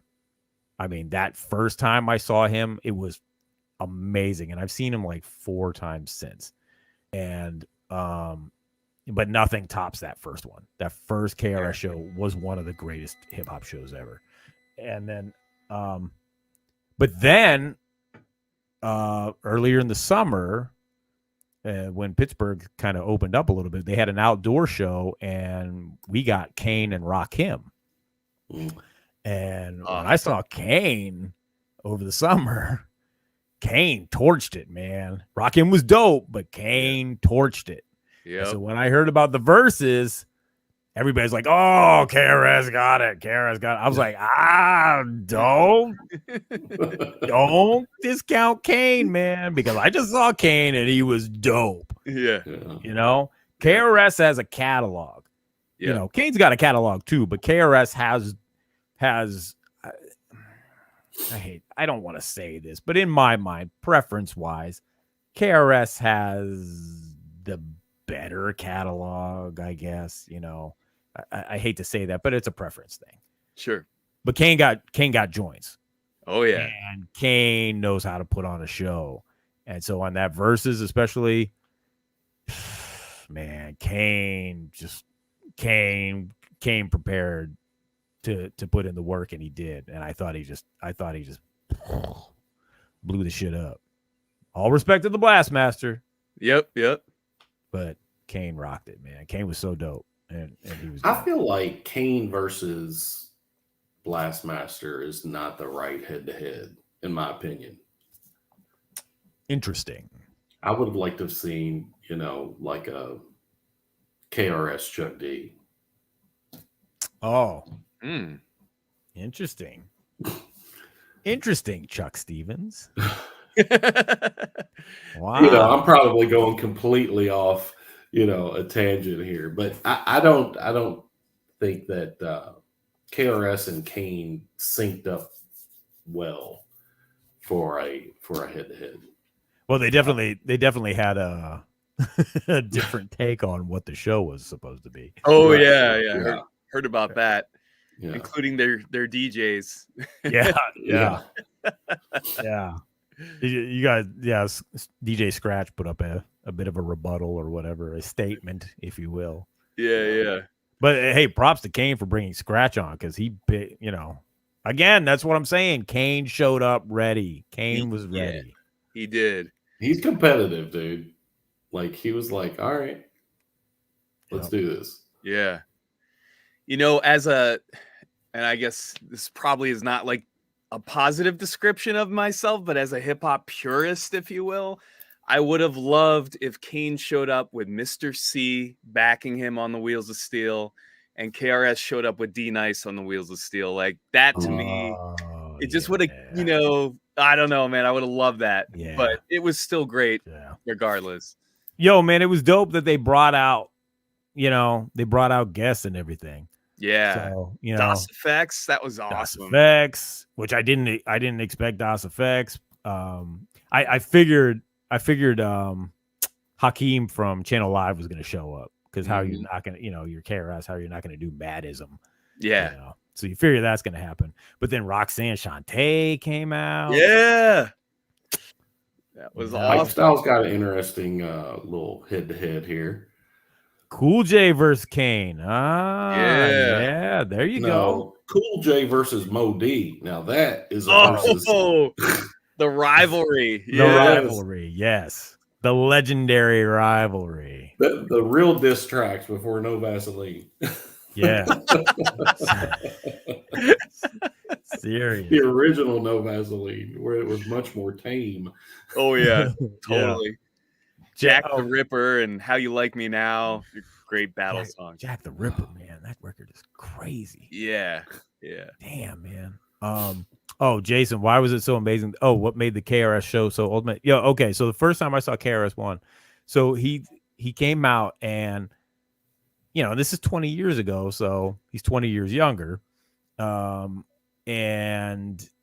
so not only is he doing all the hits, but he goes, we're going to show display all four elements tonight. And, and he's like, okay, here's the MC in it. He's like banging through hits, and then like crowds going nuts. And then I'm like, wait, how is this going to work? And then he's like, okay, here's the DJ in. And, and I don't remember who was DJing for him at the time, but his DJ was dope. It was nice on the wheels, doing that. Crazy. And he's like, okay, now we got the B-boys. And so he brought out these B-boys, and they were young dudes, and they did this fucking routine that was nuts, man. It was just, and they're flipping up, flying all over the stage, and jumping up on the heads, spinning around and shit, bugging out. And he's like, okay, and now we're going to do graffiti. Nice. And I still got it. I still got it in a bin somewhere. And he pulls out tennis balls and a marker, a Sharpie, and starts tagging them and throwing them to the audience. Oh, wow. I'm like, yo, that is ingenious. Yo, it was so dope. And yeah, and so a tennis ball bounced like in front of me, and I caught it, and I'm just like, yeah, man. So I got a KRS-One tennis ball somewhere, but That is awesome. yeah, and just all the, like I said, it was 2001, so he just did all the, all his solo shit up to that point, and all the BDP catalog, and his energy was on point, and it was just like, it was nonstop dopeness. It was just one of the greatest rap shows I've ever seen. Greatest shows, live shows in general. So, yeah. KRS is such a great freestyler too. Like he was here in Louisville about, I don't know, 5-6 years ago. And, he opened up and just started freestyling. And you're just sitting there like, this is incredible. He was like, how in the hell are you doing this right now? And it was clear. I mean, he's making it up as he went along. He didn't like pre-write that shit. Like he just straight off the head. I mean, just crazy. Yep, you could tell. Tirade and I saw him at this little spot in Akron a few years back, and Tirade brought his Criminal Minded picture disc, and Tirade's tall. It's my dude, one of my partners, old friend of mine, and so he's at the show, and he gets kind of close towards the front, and Chris at one point, he's doing the song, he's in the middle of rhyming, and he like looks over and he sees it, and he's like, his eyes get real big, and he like grabbed it, and he like held it up. He's like holding it up, and then he like signed it and then gave it back to him. So that's awesome. Yeah, it was so cool, man. Oh my god, so dope. Yeah, I wish he had done Duck Down at the verses. That's like the ultimate, like, right. That's a killer jam right there. Right. The drums on that track are nuts. Oh yeah. They go so hard. The drums are crazy. Hardest. I would love to produce a KRS. I would love to produce. Somebody, once when we end the broadcast, you'll be able to share this link. Somebody just send that to Blastmaster. We'll send it to the Blastmaster. Tell him I got beats. Tell him MROK got beats too. Yeah, we got beats. That's right. We got beats, man. I'll do craft services for the album. Whatever. Yep. Exactly. Craft services, scratching, craft services, beats, whatever. Yeah, whatever. Yeah. It's all good. I I was listening to lately was KRS and Just Ice did an EP a few years back. Yes. Yeah. Dope, man. Yep. Just Ice still got it. Yeah, man. That's some of the dopest shit Chris has done in a minute. Like that EP. That joint called Blah Blah Blah on there is nuts. Yeah. So go on your internets and find the KRS-One Just Ice EP, because it's worth it. Yeah. Dope stuff. MROK. I love Just Ice. Yes, sir. Yeah, Just Ice is dope, man. Underrated, dude. So MROK, anything else you want to tell us about? Man, I'm trying to think if there's anything else, but yeah, I don't think so, man. Like those are all like the things coming up. If you're in the Chicagoland area, if you happen to be from Chi-Town, we've got this venue 20 minutes from my house called Thingamajigs VR, which is like a VR, like amazing VR emporium during the day, and it converts to a nightclub at night, and that's where Large Pro performed. And the owners are old school heads. They love boom bap, and they're trying to like build a scene out here. Rod Digga performed there. And I'm spinning there now on Sundays, and I'm just spinning classic hip hop. And it's funny, man. Like people are coming in and their kids are doing VR, and the parents are like dancing while they're waiting for him to finish. Oh, wow. It was fun. That's great. Yeah. That's great, man. By the way, Hub City's here. Double Barrel in the house. What up, Hub City? Yeah, Hub. What's going on, bro? Peace. Yeah, man. I gave us a shout out earlier, man. Yeah. So, are we gonna get some live streams? Yeah, man. In fact, the owner was like, "You need the live stream. You need the live stream." And like, I have never done a live stream ever, so I gotta like. It doesn't seem like it's too hard. I just gotta hit the button and point the phone. Yeah. But, I got to figure that out.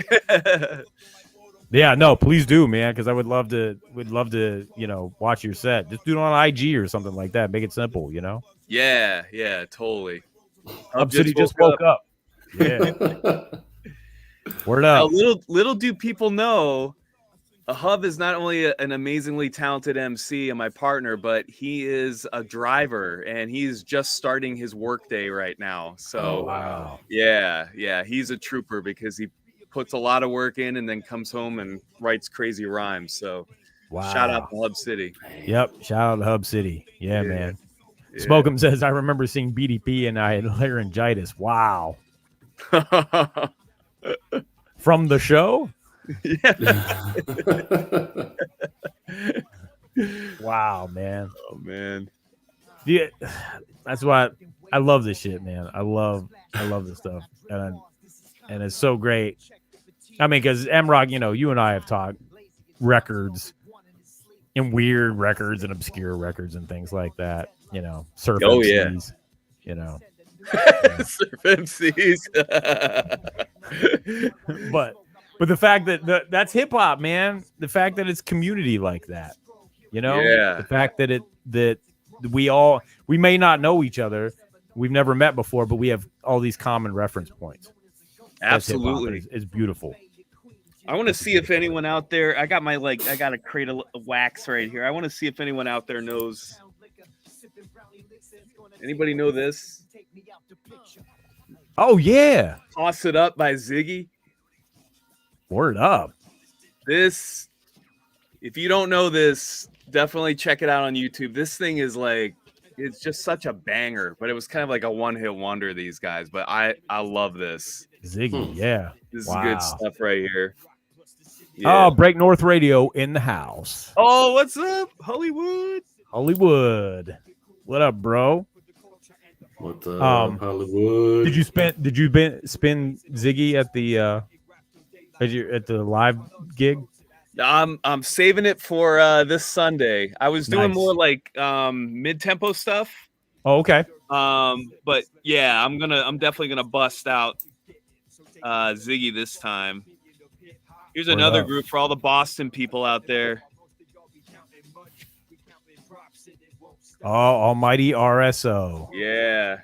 I got to see these guys perform live. They opened up for Naughty. Really? In Boston. That was really dope. Wow. Yeah. Benzino. Yeah. So there's two little, for people who don't know those groups, go check out Ziggy and the Almighty RSO. Just YouTube it, Google it, and I think you guys will dig it. So that's the beauty, man. And Chuck and I were talking about stuff, hits that we missed. Yeah. Right.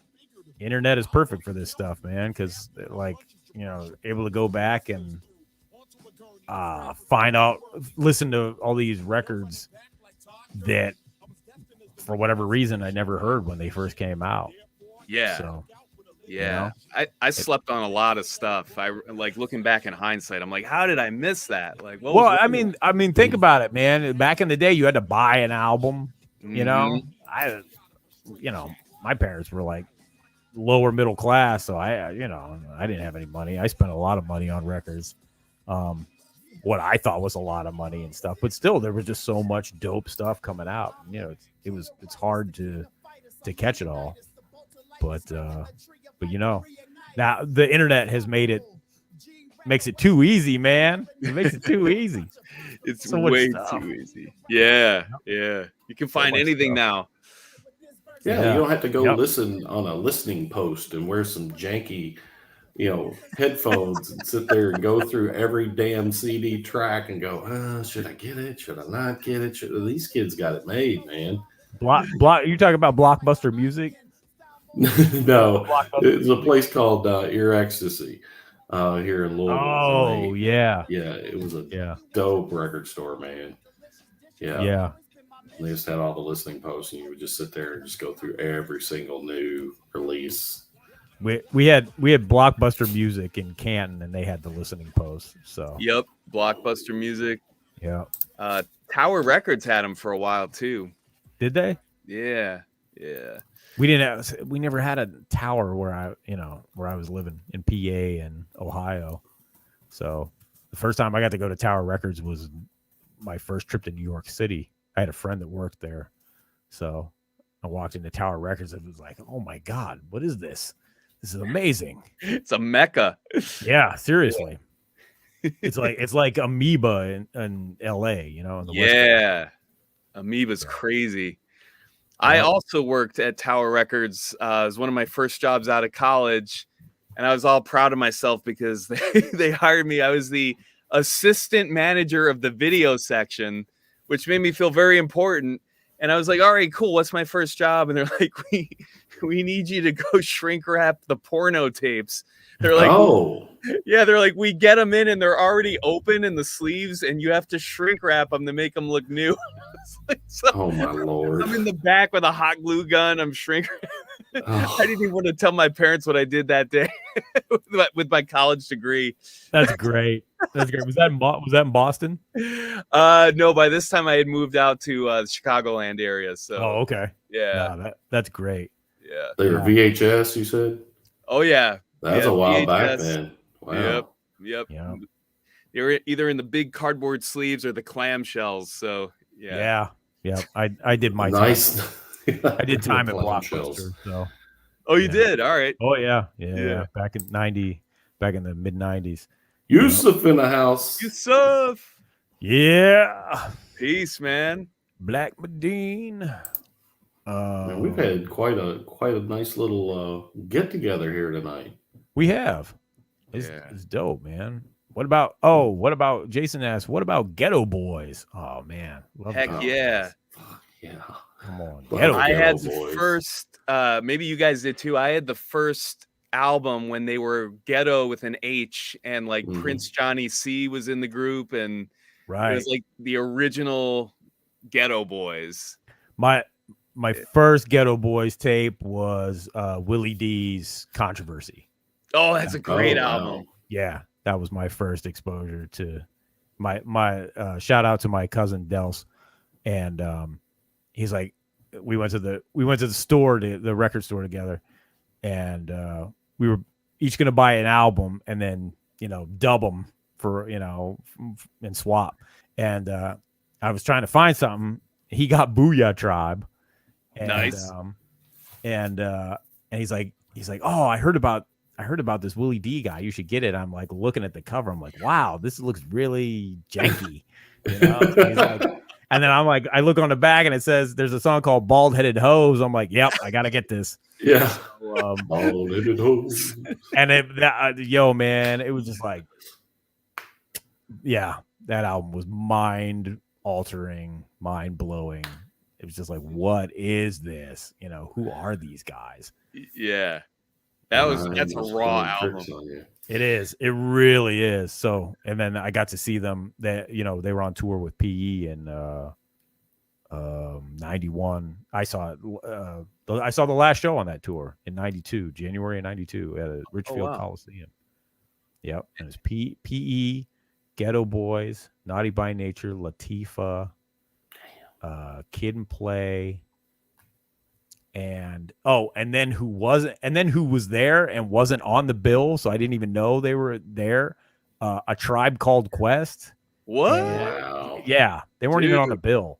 And Son of Berserk. Son of Berserk opened, and they came out, and they came out in the suits and everything. Yeah, I'm like, wait a minute, who? And then they did What Could Be Better, Bitch, and I'm like, Son of Berserk. I'm like, oh shit. And like, people around me are looking like, who's Son of Berserk? And I'm like, come on, Son of Berserk. Uh-oh. Look what smoke. Yes. Yes. Change the style. That's right, man. This is the shit right here. I gotta pull this up for C-Doc. There it is, C-Doc. Yo, we were just talking about them. I love Tough Crew. Yeah, you do. Why don't you tell them that story? Please tell your Tough Crew story. So it's perfect because he took a very large sampler to large pro, Will you sign this? Now tell your Tough Crew story. Yeah. All right. So I'm a gawky teenager back in the early 90s. Retainer, super skinny, really bad haircut. Visiting relatives in Philly.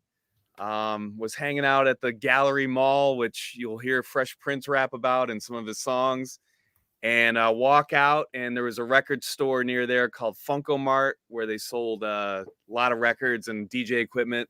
And I was with my dad at the time, and I spot Monty G coming out of the Funko Mart, and they did that song about him called Mountains World and everything. And so he's got the Tough Crew jacket on with the logo and the skull and the this, and I'm geeking out because I just bought Back to Rec Shop, and I'm like, oh my god, it's Monty G. So really awkwardly, I raise my hand up and yell across the street. I'm like, Monty G. And he looks and he's like horrified. He's just because I just like he's like, no, this can't be the kind of fans that I have. So he turns around, pretends that I'm not there, and he just starts walking. And so I grab my dad. I'm like, we got to get an autograph.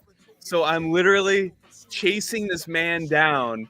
And if you've ever seen the movie Elf, where the kid gets out of school and Elf is waiting for him and he's like following him and he's like, hey, what'd you do today? Hey, what's going on? Hey, that was me, but with Monty G.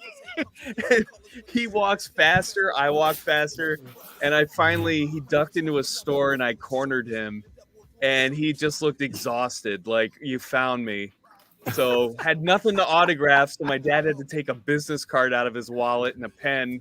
And he signed the business card and gave it to me. That was it. But I'm sorry, Monty G. Oh, that's great. No self-control. No, that is great. That's my Tough Crew story. Yep. Fantastic. Thank you for sharing that. Yeah. Thank you for letting me relive that. That is something. And on the phone tonight, we've got Monty G. Thanks, Monty, for joining the show. Yeah. Monty! It's you, Monty G. But yeah, DJ Too Tough. Oh my God, big inspiration for me on the turntables. That guy's crazy good. Yeah, man. I unfortunately didn't know about Tough Crew. That was somebody I just missed, and I'd heard of them, but I had never heard their records until like last year, and it showed up in my Apple Music, and I was like, "Oh, Tough Crew! I never heard this." Yeah, I put it on, and I'm like, "Oh my God! How did I not hear this?" Yeah, man. It's just so I'm happy I got to finally hear Tough Crew. And so I'm glad you did too, man. They had a little friendly rivalry going on with the Hilltop Hustlers. So Steady B, 3 Times Dope. Yeah. That was kind of their competition, so to speak. But it was all friendly. Right. But because it usually was back then, Yeah, it was. Totally. Yep. It's like Burger King and McDonald's just trying to do business, so exactly. Yeah. Yo, man, 3 Times Dope. Underrated. Yes. Underrated, bro. Yeah. That's man. I remember going my dude Jay in high school let me borrow the album and actually brought his vinyl to school. So I had to take it home on, the 3 Times Dope album on the bus. And I'm just like, oh my God, I don't want to destroy this. We were crazy. Awesome. We were nuts. Yeah. But he let me borrow the first 3 Times Dope album. So, I love that first one. Especially. Oh, it's a great album. They did one later on in the 90s that's really good. Yeah, Stephanie knows 3 Times Dope. Yeah, that was the second one. Yep. Wow, you got that on wax, bro. Yeah. Wow. Between the two of you, they could probably open a record store. Yeah. I wouldn't want to sell any of it. I'd be like, no, you can't have that. I'm sorry. I know, right? Look at it. No, there's a 3 Times Dope album from like the after that, a third album. I didn't know that. Yeah, it very rare release or whatever. It's great. It's got a couple of joints on it. They're fantastic. Oh, I gotta check that out, man. Yeah, it's called The Sequel or something like that. Something like that. but it's out there, out and about, and in it floating around in the internets. And so if you can track it down, I highly recommend it because it's got some joints on it. That's So, cool. Yeah. The information superhighway. Yes. Yes. Yes. I mean, it is super cool. I mean, because it was what we always dreamed of being able to listen to anything you ever wanted to listen to. Yeah. Although it is overwhelming. That's why I listen to God. about 6 albums and that's about it. Yeah. Just keep going the same stuff. So imagine my trepidation when Chuck D says, "Hey, you want to be the president of my label?" And I'm like, how am I going to get people to listen to music in this day and age? Luckily, we have some good music. So yeah, we really do. I mean, I can't wait until everybody sees all of the artists we're going to bring on the show. Yeah. So many dope artists. Yeah. Some of which are in the chat now. Yeah, exactly. Very true. Jason says, MROK, I love hip hop and I am surprised I am not more familiar with your work. Perhaps I have heard you and my dumbass don't know. Would you share your career in brevity, please? What was your first what would you consider your first major release? I did an official remix for Andy Cooper from Ugly Duckling. Nice. If you know, I don't think I've ever heard that. Yeah. I did a B-boy remix. I can't believe I'm not remembering the name of the song right now, but anyway, I did like a sped up version for the B-boys of that, and that was like my first like release with a name on it. But the one that really kind of started getting me noticed was an original song that I produced with Cool G Rap called The Octagon. Cool G Rap, one of my favorite MCs of all time. Cool G Rap is dope. Amazing. Yeah. There it is. Real shit strictly, feel me? Niggas copy but can't remove all the watermarks. G nothing short of sharp. Yo, you got Cool G Rap to say your name. Right? Yeah. Your own risk, I leave them wetter than water parks. Front yard guarded by a motor shark. Front of the short bus, helmet tight from the chin strap like Rosa Parks. Bulldog in that Range Rover bar. His gun handles will keep animals on deck like Noah's Ark. I send crazy soldiers with Navy toasters. Lady clothes with gun stuffed under baby blankets and baby strollers. My niggas ride like they made the coast. Go 6 flags, 6 mags, half of a bag like you paid the smokers. Leave your brain running like eggs. That be easy over. Lucky if I ain't drink, you rather see me sober. I show up, leave your blood stained on your greasy sofa. You better keep horseshoes and rabbit feet with clovers.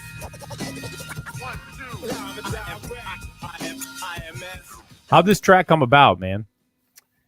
Man, so I gotta shout out my mom. I know it's so random, like attaching that to a Cool G Rap track. Nah, word up. She's like been my biggest fan, like for whatever, like whether I was doing drums or DJing or making rap music, and she's always like been supportive. And she surprised me with a nice little financial gift a couple years ago.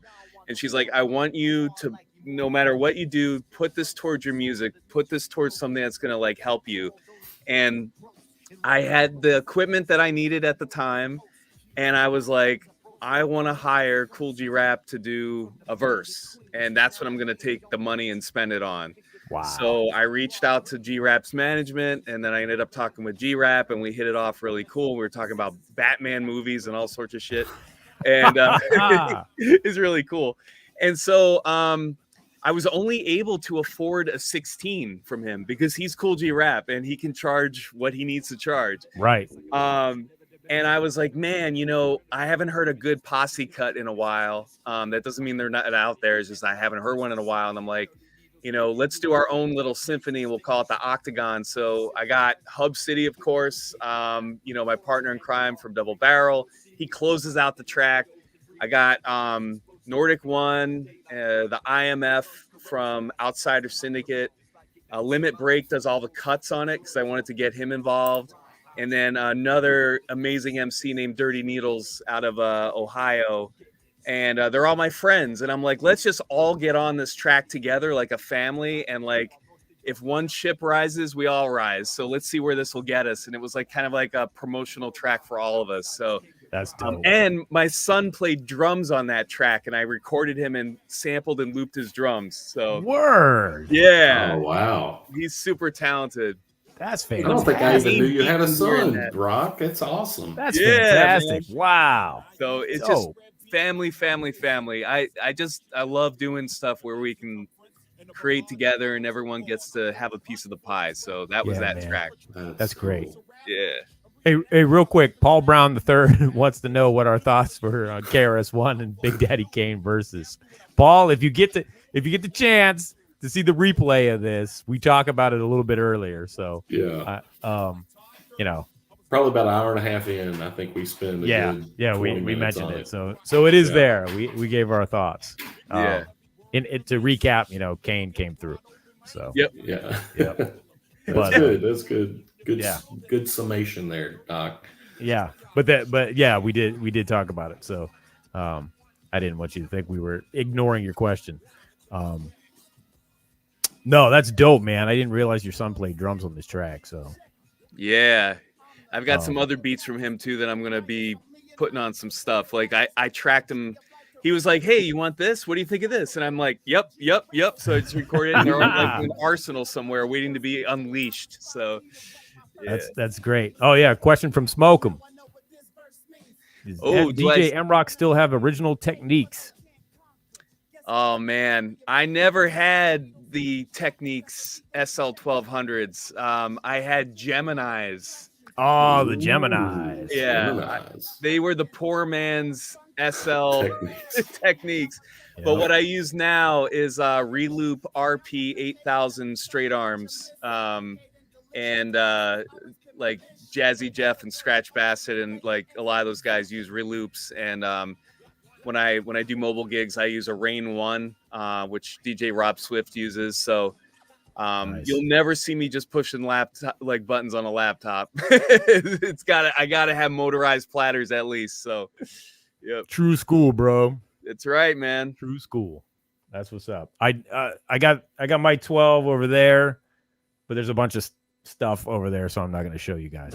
Another day when I clean up the office. My office is unfortunately a disaster. So this is the clean wall right here. So we'll get into that. We'll get into that on another day. Squeaky clean. Yeah. Yeah, squeaky clean. So, nah, man, that's great. And I haven't heard your track with Andy Cooper, so I'll have to. Is it up on the Bandcamp? Yeah, it's on my Bandcamp. Yeah, check it out. Okay. Yeah. By the way, you got a couple bucks from me because I bought a couple joints tonight. So. Oh, dude, thank you, man. Yeah, sure. I wanted to have Bought him them for the while show. we were on here. No, before because he wanted Okay. me I was to like, because damn, he you wanted are, to play like, those. Very talented. He wanted to play those joints. I wanted to have them loaded up. I'm like, you know what? I'm gonna give MROK a couple of bucks. It's only a couple of bucks, so don't. I'm sorry. It's more on Spotify. Yeah. I'll take it, man. Yeah. Yeah, So. the name of the song is Ashes to Ashes. Okay. And what I really felt compelled about that song, which is why I wanted to remix it, is Andy's super talented, really underrated, but he basically raps as if he is hip hop, and he's going through his evolution of being scrappy and never being heard before and having to work really hard to getting some fame, to getting watered down and eventually like dying at the end. And it kind of covers like what we were talking about with, some of the path of the music and everything. Yeah. But it was a very different beat than what I was hearing in my head. And so I put the beats to it that I thought would work. And here we go. So yeah. But shout out to Andy Cooper and Ugly Duckling and man, DJ Young Einstein. Dope. Crazy dope. We should hit him up. Yeah. We should hit him up for the DJ comp. Yeah, man. He's sick. Yeah, I'm sure he doesn't know who I am, but I'll hit him up. More me. Yeah. Yeah. Yeah. Yo, bro, you don't know me. He's like some of my posts. You know, the kids holding the records and stuff. Oh, that's cool, man. Yeah. I So, love your posts, man. Okay, I've always wondered, yeah. do you have to coerce your kids with like treats, or do you have to bribe them, or are they just like, sure, Dad, I'll pose with this record? Like, how do you get them to do that? Oh no, all I gotta do is like, you know, if they're in a good mood. you Yeah. know. But most of the time, yeah, I was like, hey, Rocky, you know, or it's picture time. And it's like, okay. And then he comes in. Usually he wants to pick it himself, but I'm like, no, we got to do this one because today is the day it came out. Yeah. You know, he's like, can we do this one? I'm like, no, we're not going to do Cool Keith sex style. You know, Daddy gets to hold that one. yeah, exactly. But I mean, Davey was always. Sometimes they come to me and they're like, Dad, you want to do picture? You know, I'm like, oh yeah, we got to just put up a picture. So yeah, most of the time they're happy to do it because then they want to see it. They get to make goofy faces and then, okay, can I see? And I'm like, yeah, Yeah. there you go. That is awesome. How did you did you know that was going to be a thing, or did you just take a picture one day and it kind of caught on and you're like, ooh, I should keep doing this? That's exactly what it was. For whatever reason, it was Davey and holding Only Built for Cuban Links. Nice. Oh, wow. Yeah, on vinyl. That was the first one that I did. And he was Davey was little. And I was like, hey, buddy, because I think it was the day Cuban, you know, it might have been it might not have been a release date, but whatever it was, for whatever reason, I was like, hey, buddy, take a picture of this. And I posted it up and people were just like, whoa, you know, bugging out. And I'm like, oh, maybe because prior to that, I was just using Instagram for the filters. I wasn't like even really posting anything. I was just right. Hey, this filter is cool. But then I did that and then people were like bugging out. And so I'm like, oh, well, maybe I'll do that. And then it was kind of like, oh, I can promote stuff on here too. And so yeah. All right. Yeah. Okay. Tell them what your brush of fame was recently. You got a mention from in a feature. Children's story. Yeah, wait. That was the other day. Who was that? Slick Rick. Slick Rick. That's right. Yeah. Thank you. Thanks, Chuck. I totally forgot. Okay. I totally forgot. Yeah, because posted up the Great Adventures, and so all of a sudden on Rocco holding the Great Adventures of Slick Rick, and all of a sudden on all of Slick Rick's social media, all of a sudden there's Rocco holding the Great Adventures of Slick Rick. No way. Yeah, that's great, man. I was like, people kept sending it to me. They're like, dude. I'm like, what? I'm like, hey. Oh, here's and funny side note. Then my mom texts my wife. It says, "Did you approve this?" I'm like, I posted it up in the first place. Yeah, come on, Mom. It's Slick Rick for Christ's sakes. So. Oh, Jason wasn't no Terminator X or Primo. Kind of, I know they're both DJs, but it's kind of apples and oranges, you know? Yeah. You know, no offense to, you know, it's just they're kind of two different, interesting question, but it is. Anytime the question comes up with like Primo or Pete Rock or Primo or Dr. Dre, it's like it's always hard, you know. Even like Kane or KRS, because like they're both amazing at what they do, but there's just different styles for them. And it's just hard to kind of pick like which one. Right. Who could you compare Primo to? Like I have somebody in my mind. I want to see if I'm close. Like that same style.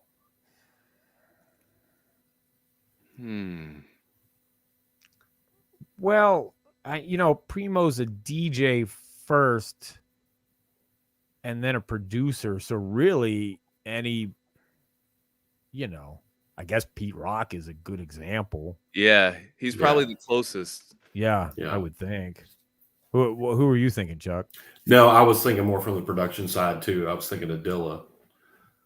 Oh, yeah. Production wise, yeah. Yeah. But Yeah. I think Pete Rock's probably the closest. I think you're right. Like, yeah, just overall. Yeah. No, you're right. I think production wise, you're probably right. Although the thing about Primo is the way Primo chops stuff up, he's not afraid to just let it play like it's chopped. You know? Yeah. Dilla was a little more surgical with it. Mm. You know? It's a good way to describe it.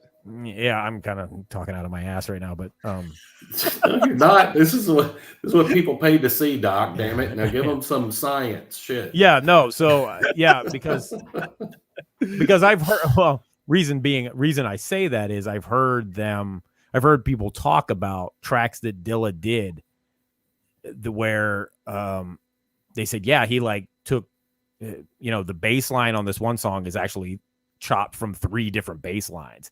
And I'm like, what? I'm like, I never would have guessed that. No. He was just, he was on that other plane, man. Yeah, So. for sure. Yep, hype style. Big ups, Dilla. Yep, rest in peace. Yep. Yeah.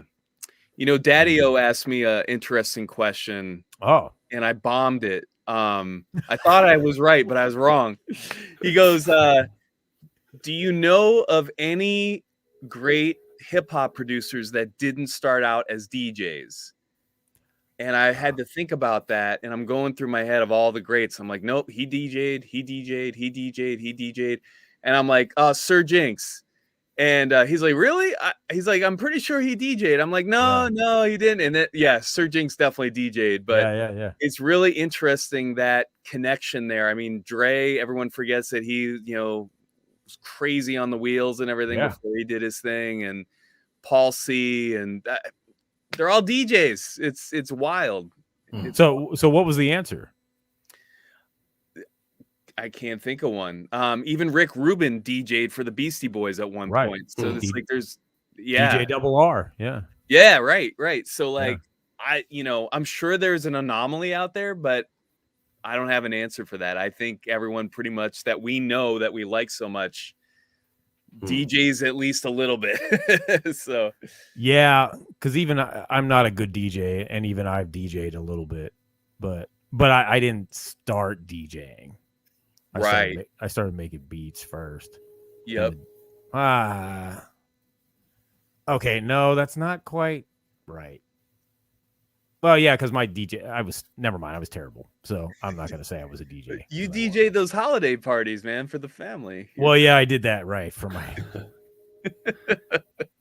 I just had a great idea. My 50th birthday is the 30th of December. You should come into town and DJ my 50th party. I would love to do that.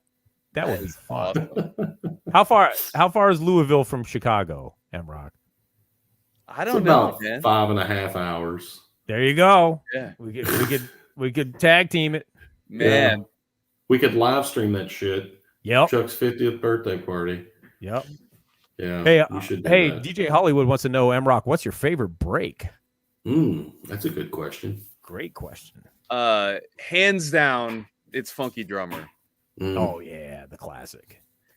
You could put that on anything and I would just eat it up. I love Funky Drummer so much. Oh my God. And then followed by a very close second would be the Amen break.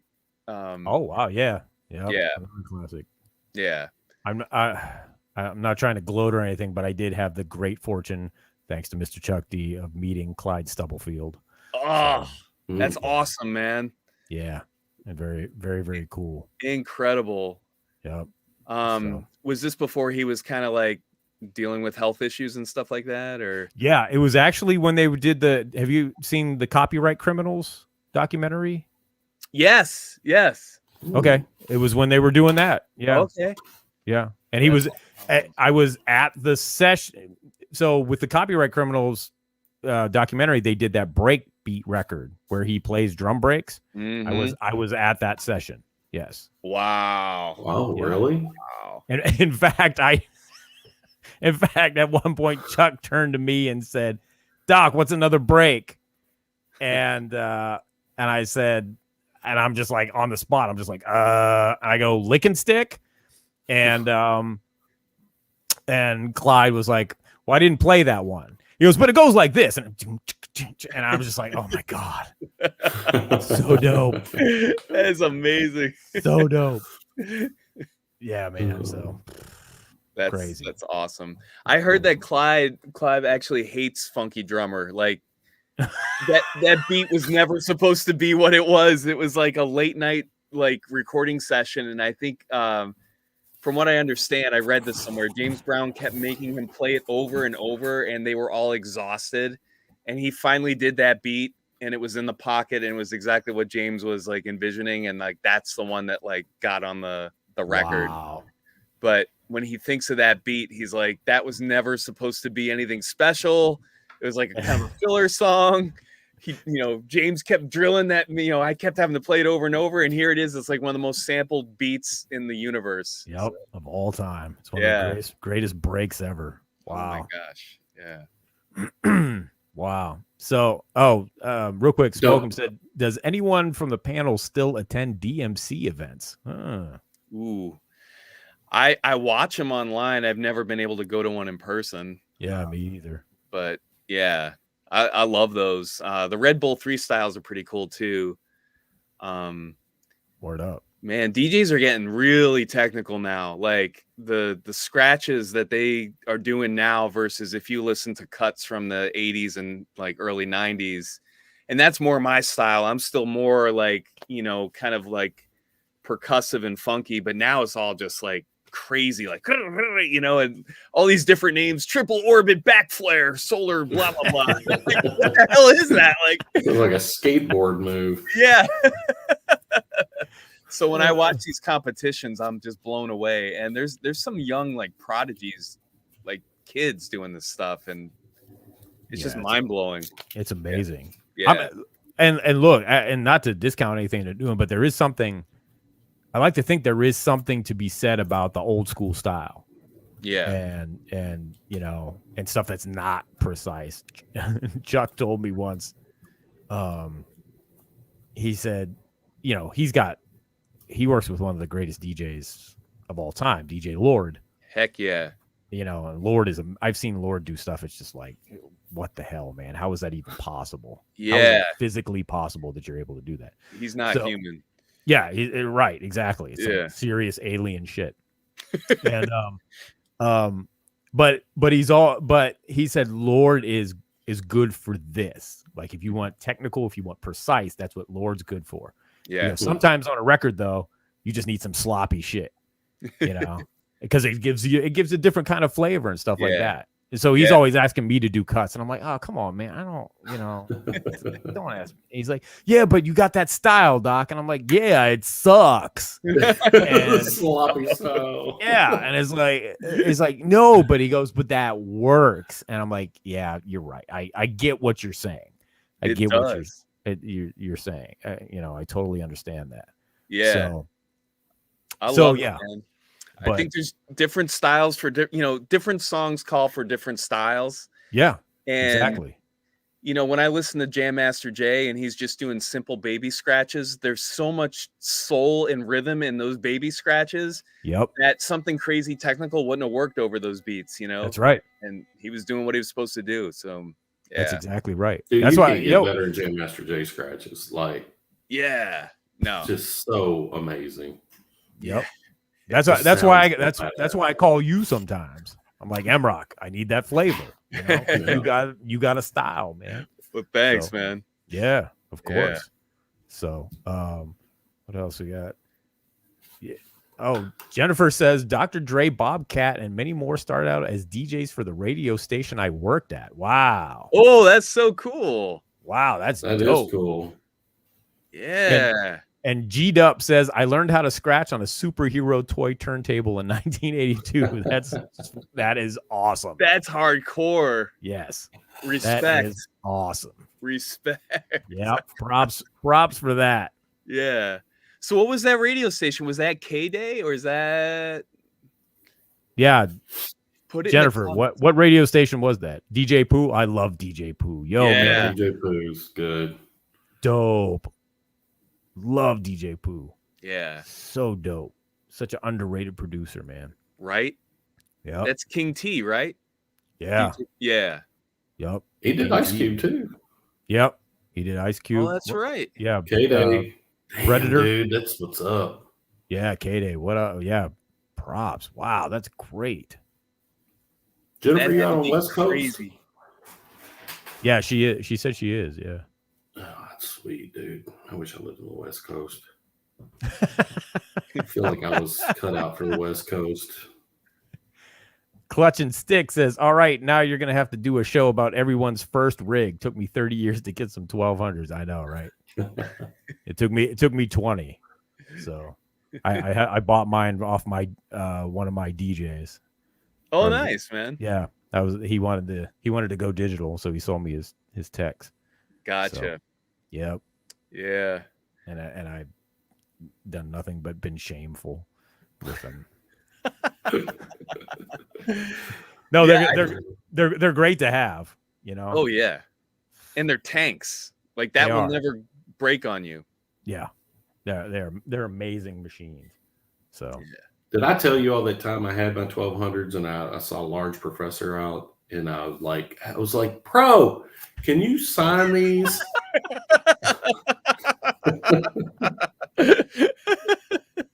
You're like, get the fuck out of here. Did you like corner him in a store somewhere and just Yeah. Jennifer says, Chuck, you know who I am. Think about in relation to Daddy-O. Oh, I know who this person is. What's up? I worked with her. Yeah, I helped put together a little press sheet for Daddy-O. Ah, okay. Word up. Yeah. Welcome to this Okay. madness. We call it CDOC again. Yeah, madness indeed. Yeah, the title of the show comes from Odad himself. So. Oh, Jennifer, send me the did you send me the God damn it. What is it? Slack channel for Daddy-O? Is that the Jennifer? Oh, maybe. She says absolutely. Oh. All right. That's funny. Jason That's says what's up, Eric. man. Jason says Oh. Eric B versus Evil E. Ooh. I gotta go Evil E. I gotta go Evil E as well. Yeah, Yep. gotta go Evil E. And man, we're talking about producers earlier. Rakim produces some amazing stuff and never gets credit for it. Yep. 'Cause Rakim certain other does? people- Yeah. Yeah. Really? That's Certain interesting. other people get credit for it, but it's really Rakim. I'm just Yeah. gonna Huh. leave that right there. Yep. Ra People- is a genius. Yeah. He's a hip hop genius. Yeah. He really is. Yep. Yes, Evil E from Ice-T. Yes, Yeah. indeed. Love Evil E. Hey, Yeah, let's see Evil- a picture of Evil E, shall we?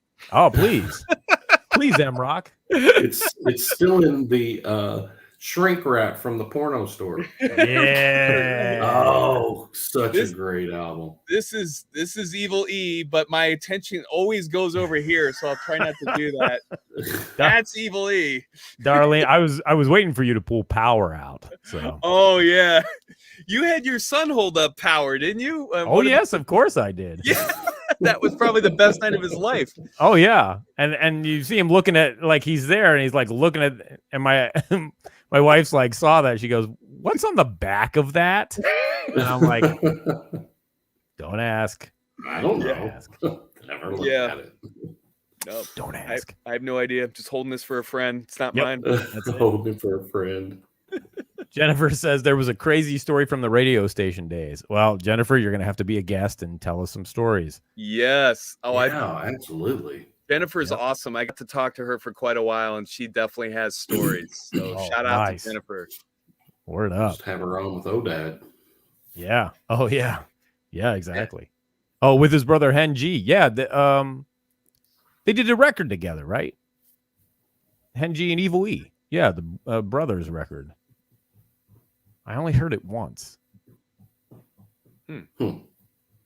Nobody Jennifer else knows. Joe Cooley. Oh, word up. Yeah. What? Rodney Yeah. and Joe Cooley. Yep. Yeah. Rest in peace to General wow. Jeff, who just passed Yeah. away. Yeah. Who Yeah, I got rest in who I peace. got to meet.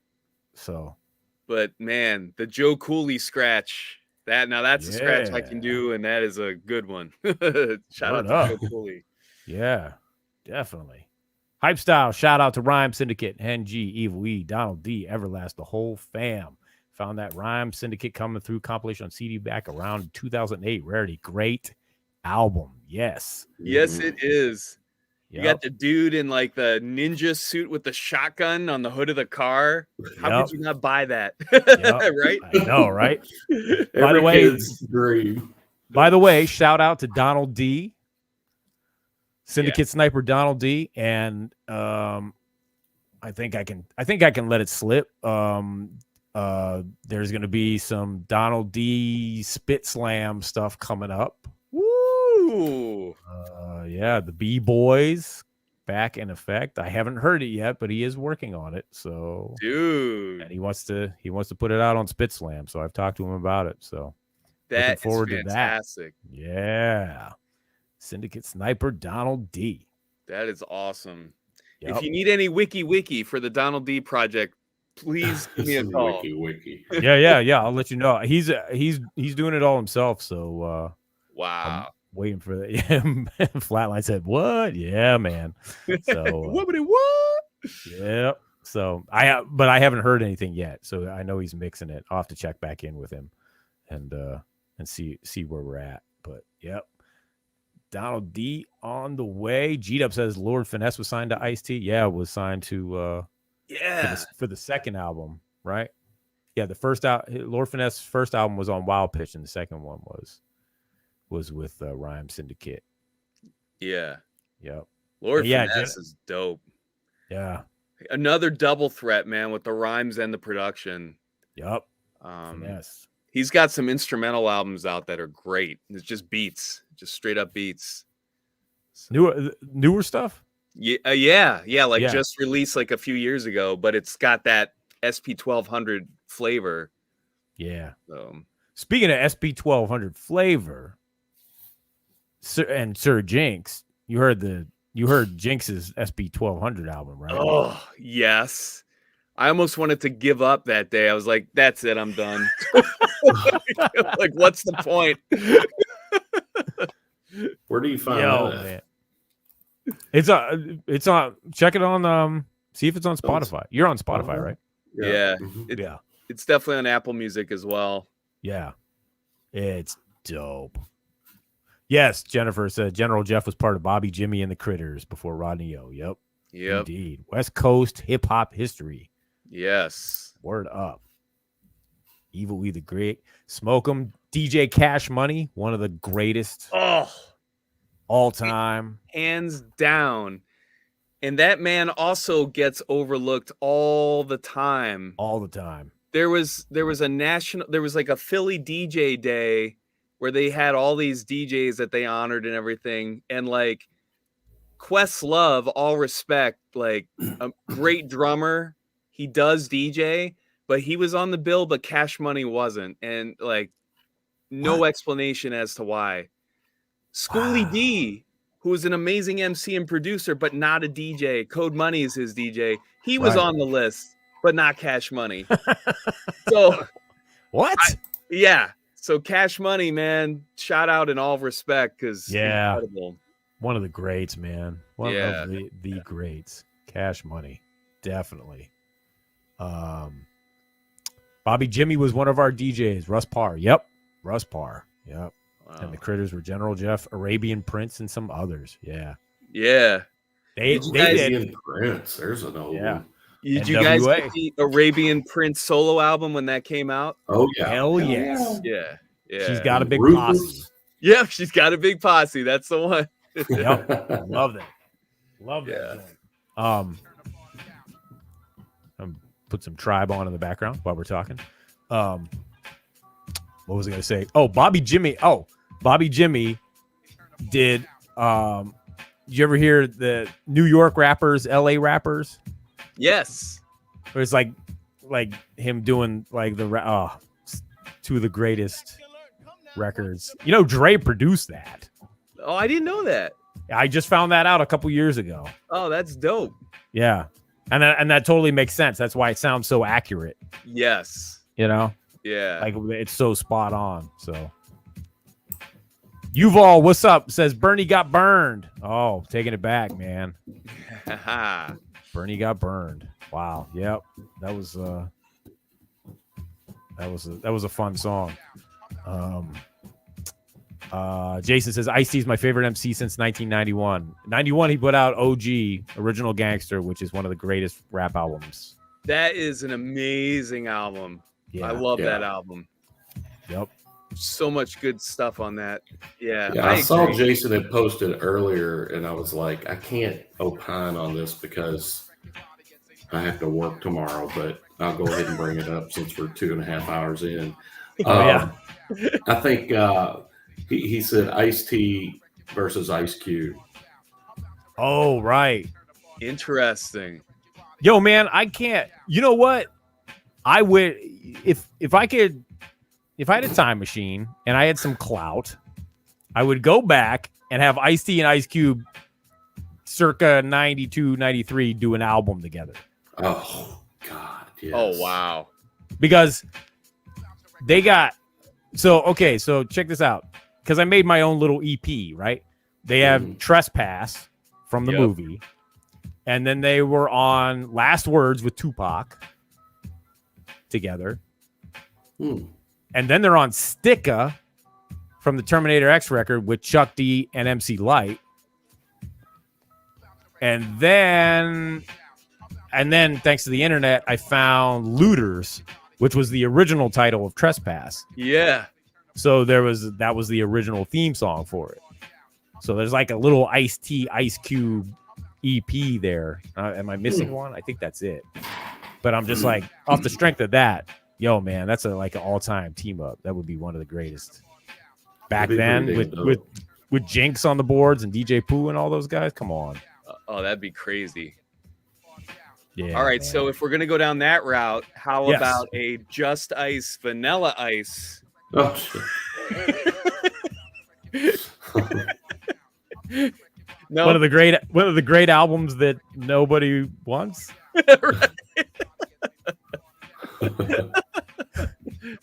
Jay Hendo says, I brought Sir Jinx here to do a show with Big Pun in 98 and an exhibit. Wow, dope. Ooh. Fantastic. Jay, where is here? Where are you at, bro? Let us know.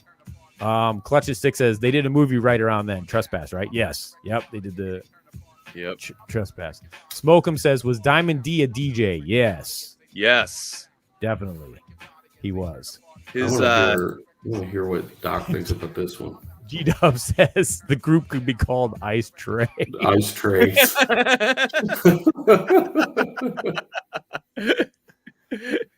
Hype Style.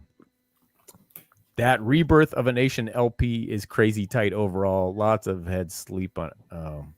Yeah. Wow. One of the kids woke up. Uh-oh. Oh. Yep. One of the kids woke up. Oh, now you did it. Yep. Too much hip hop. Too much hip hop. Yep. That's it. Couldn't be contained.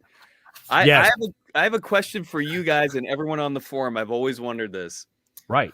When someone is spitting without having anything written down or even prepared in their head, because we were talking about like KRS doing freestyling earlier, where he was clearly making it up. Do you call that a freestyle or do you call that off the dome? Oh, I've called it both. Yeah, I've called it both myself. But I know some people have, like, those are actually two different terms, right? Yeah. That's what I was wondering. So I was wondering what's your vote? If something is completely impromptu, does that qualify as a freestyle or does that off the head? All right. Yeah. Good question. I always thought of it as freestyle, but I'm not nearly as deep into the genre. Right. Yeah. Because Hub will tell you that a freestyle is just being like rapping about anything. There's not like a particular topic. It's just you're freestyling. But somehow it's become I don't know what the word is, but basically it also means off the dome for some people. So right. I was just curious because sometimes people will be like, oh, that's not freestyle. Like you can tell he rehearsed it. And it's like, yeah, but it's a freestyle. Right. Yeah. Freestyle, no style is free except the radio. There you go. So, no, that's interesting. I never really thought about it because we always kind of called it both. Yeah. Like coming up. Me so too. It's like, oh, you do a freestyle or coming off the top. Yep. But, yeah. Smoke'em says off the dome. Yep. Smoke'em also says Vanilla Ice is a better MC than today's so-called rappers. I can't disagree. I can't either. I'll be honest, I can't either. Something to be said there. Yeah. I Jason don't want to says, sound like the old guy, but yeah, I agree. I know, right? Jason says, what about Divine Styler? I love Divine Styler. Yeah. Divine Styler is dope. So props to Divine Styler. Props to Clutch and Stick. Yeah, damn it, guys. We've been up since 3 a.m. Monday. Run across this. Yo, bro, thanks for hanging in. No doubt. Thanks for hanging in. We've definitely You can always watch the replay. Yep, that's true. G-Dub says freestyle is anything not on wax. Okay. Ooh. Interesting. That is interesting. Oh, like Jay Hendo's in Columbus, Ohio. Word up. Shout out to Columbus, Ohio. I've spent time there. So did you do time there or spent time there? Spent time there. Oh, okay. Just making sure. Yep. bought a PE record in Columbus, Ohio once. Nice. So, yeah. Paul Brown III disagrees. Interesting. Smoke'em says freestyle is something that you memorize off the dome. You make up as you go along. Okay. Okay. See, yeah, I've heard it like that as well. Yeah, that's interesting. Okay. It's interesting that there's different definitions depending on like where you're coming from. It's not so clear cut, you know? Yeah, exactly. Hey, and that's the beauty of it. So yeah, like other things that I'm not going to talk about right now. I don't know why I thought of that. Anyway. All right. Yeah. And Jason, Looters, find Looters. It's insane. That track is crazy dope. I wish I could find a better copy of it. The quality is kind of poor, but it's amazing. Amazing song. So props to Ice-T and Ice Cube. And Ice Tray. And Ice Tray, yeah. Still waiting for the Ice Tray album. That's right. Yep. There you go. So yes. So I think we've had a great time, and I think people need to go to sleep. And we'll do this again. Clutch and Stick's on me over here going, what the fuck, dude? I gotta get up. I know. Chuck Stevens got to get up for his real job. I got to get up for the kids. This is well worth. I've really enjoyed this, and MROK, thanks for hanging in too. Oh man, dude. Thanks for having me. This is a blast, guys. Yeah, of course, man. You will be back. So hey, I'd love to be back. We'll do this again because we only have so many SpitSLAM artists. So you gotta just keep rotating. Yeah, we're just gonna keep. That's right. Yeah, and you just bring in people and pretend that they're SpitSLAM artists. Just like grab your wife. This is MC blah blah blah. Yeah, I'm probably not gonna do all that, but but we're gonna bring Jennifer on definitely at some point. Yeah, so she can tell stories. Absolutely. G-Dub says we need Vanilla Ice, Just Ice, and Mixmaster Ice. Yes. Oh. Yeah. On the Ice Tray album. Yes. We could call it Ices. Yes. Ices. Ices. Yes. Probably not good. No. Probably not a good one. Props, G-Dub. Thank you. God bless everyone. Good night, he says. So yeah, thanks, bro. Thanks for coming through. Yeah. Clutches sticks, dude. Rab Lats never sleep. Mixtapes all night, 4-day weekend starts 4:30 p.m. tomorrow. Yes, sir. What's up? Yep. We will be back for sure, I think. Yep. Yeah, we'll be back next Tuesday. We don't have a guest lined up yet, do we? No, we don't. But I think we'll be able to fill it. Yeah, we'll figure it out. Yeah, we'll figure it out. So yeah, next Tuesday we'll be back with some more ramblings, hip hop ramblings, and stuff. And thank you, Hollywood. Hollywood said this was dope. Thank you, appreciate it, bro. Yeah, We'll probably have you on at some point too. yeah, Yes. you got to have Hollywood on. He's awesome, Definitely. and he supports. Paul Brown, love the segment. Thanks again, gentlemen. Good night. Yes, thank you, Paul. Thanks for coming through. Hope Thanks to for see you hanging next with time. us. Yeah, Big Daddy Kane, Paul. yeah, Um, Big Daddy King. Paul. That's right. So yes, so Jason, too much does anyone who wrote something is advertised freestyle. No bueno. Yeah, I know, right? So and somebody wanted links. Panel, drop your links, smoke them. Yes. Well, check us out at I guess the easiest thing to do is yeah, there you go. SpitSLAM Records official. SpitSLAM Records. And you can go to the Bandcamp and get to the store there, and or just go listen to the music, stream music. Yeah. Yeah, Thank you, Jennifer. She says, "Great job, guys. Thank you, appreciate it." yeah. Thanks, We Jennifer. do appreciate Jason, having a blast. Yeah, man, this was fun. Glad you enjoyed it too. And yeah, so check out the music. That is why we are here. Hype Style, enjoyably entertaining. Kudos and thank you, Hype Style. I appreciate it. Thanks for coming through, man. Hype is one of the original Enemy board members. that. Oh, wow. Yeah, from like we're talking 99, man. So Oh wow! Shout That's out what's to up. Hype. Yep, exactly. That is what's up. OG. Yep. Hype Style, definitely OG. He's a great writer too. So, yep. We'll just have him on the show. Yeah, definitely. Yeah, Hype Style is dope, man. I'm trying to get him to write a book because he's got all these like great rap stories, you know, or just like Maybe you all should collab on a book. we probably should, Yeah. you know. There you go, What's Hype. up? We're throwing it out there. Jason Yeah. says Chuck D collaboration with Vanilla Ice. You know there is one, right? There is a Chuck Dude, D. we're trying to close the show, damn it. I know. Is We there can get it. really? Yeah, we can get into that next week. That. There we go. Yeah, you know what? And because we'll talk about that when we get the Impossibles on, because that is the whole reason the Impossibles exist, because of the Chuck D Vanilla Ice song. Oh, shit. What a cliffhanger. Like, that's a fucking cliffhanger. That is. I Yep. didn't even know this existed. Oh man! Oh, All boy. right. Yep. So All right, y'all. So when Until we get to next- the Bulls, we'll tell that story. That's what's up. Yeah. All right. Well, I'm going to play our outro music here if y'all are good. Word up. Thank you. Peace out. Thank you, y'all. MROK. Appreciate it. Thank you, So you, guys. Chuckified, my producer, for making this happen, man. Absolutely. No problem. And we'll Peace. see everybody.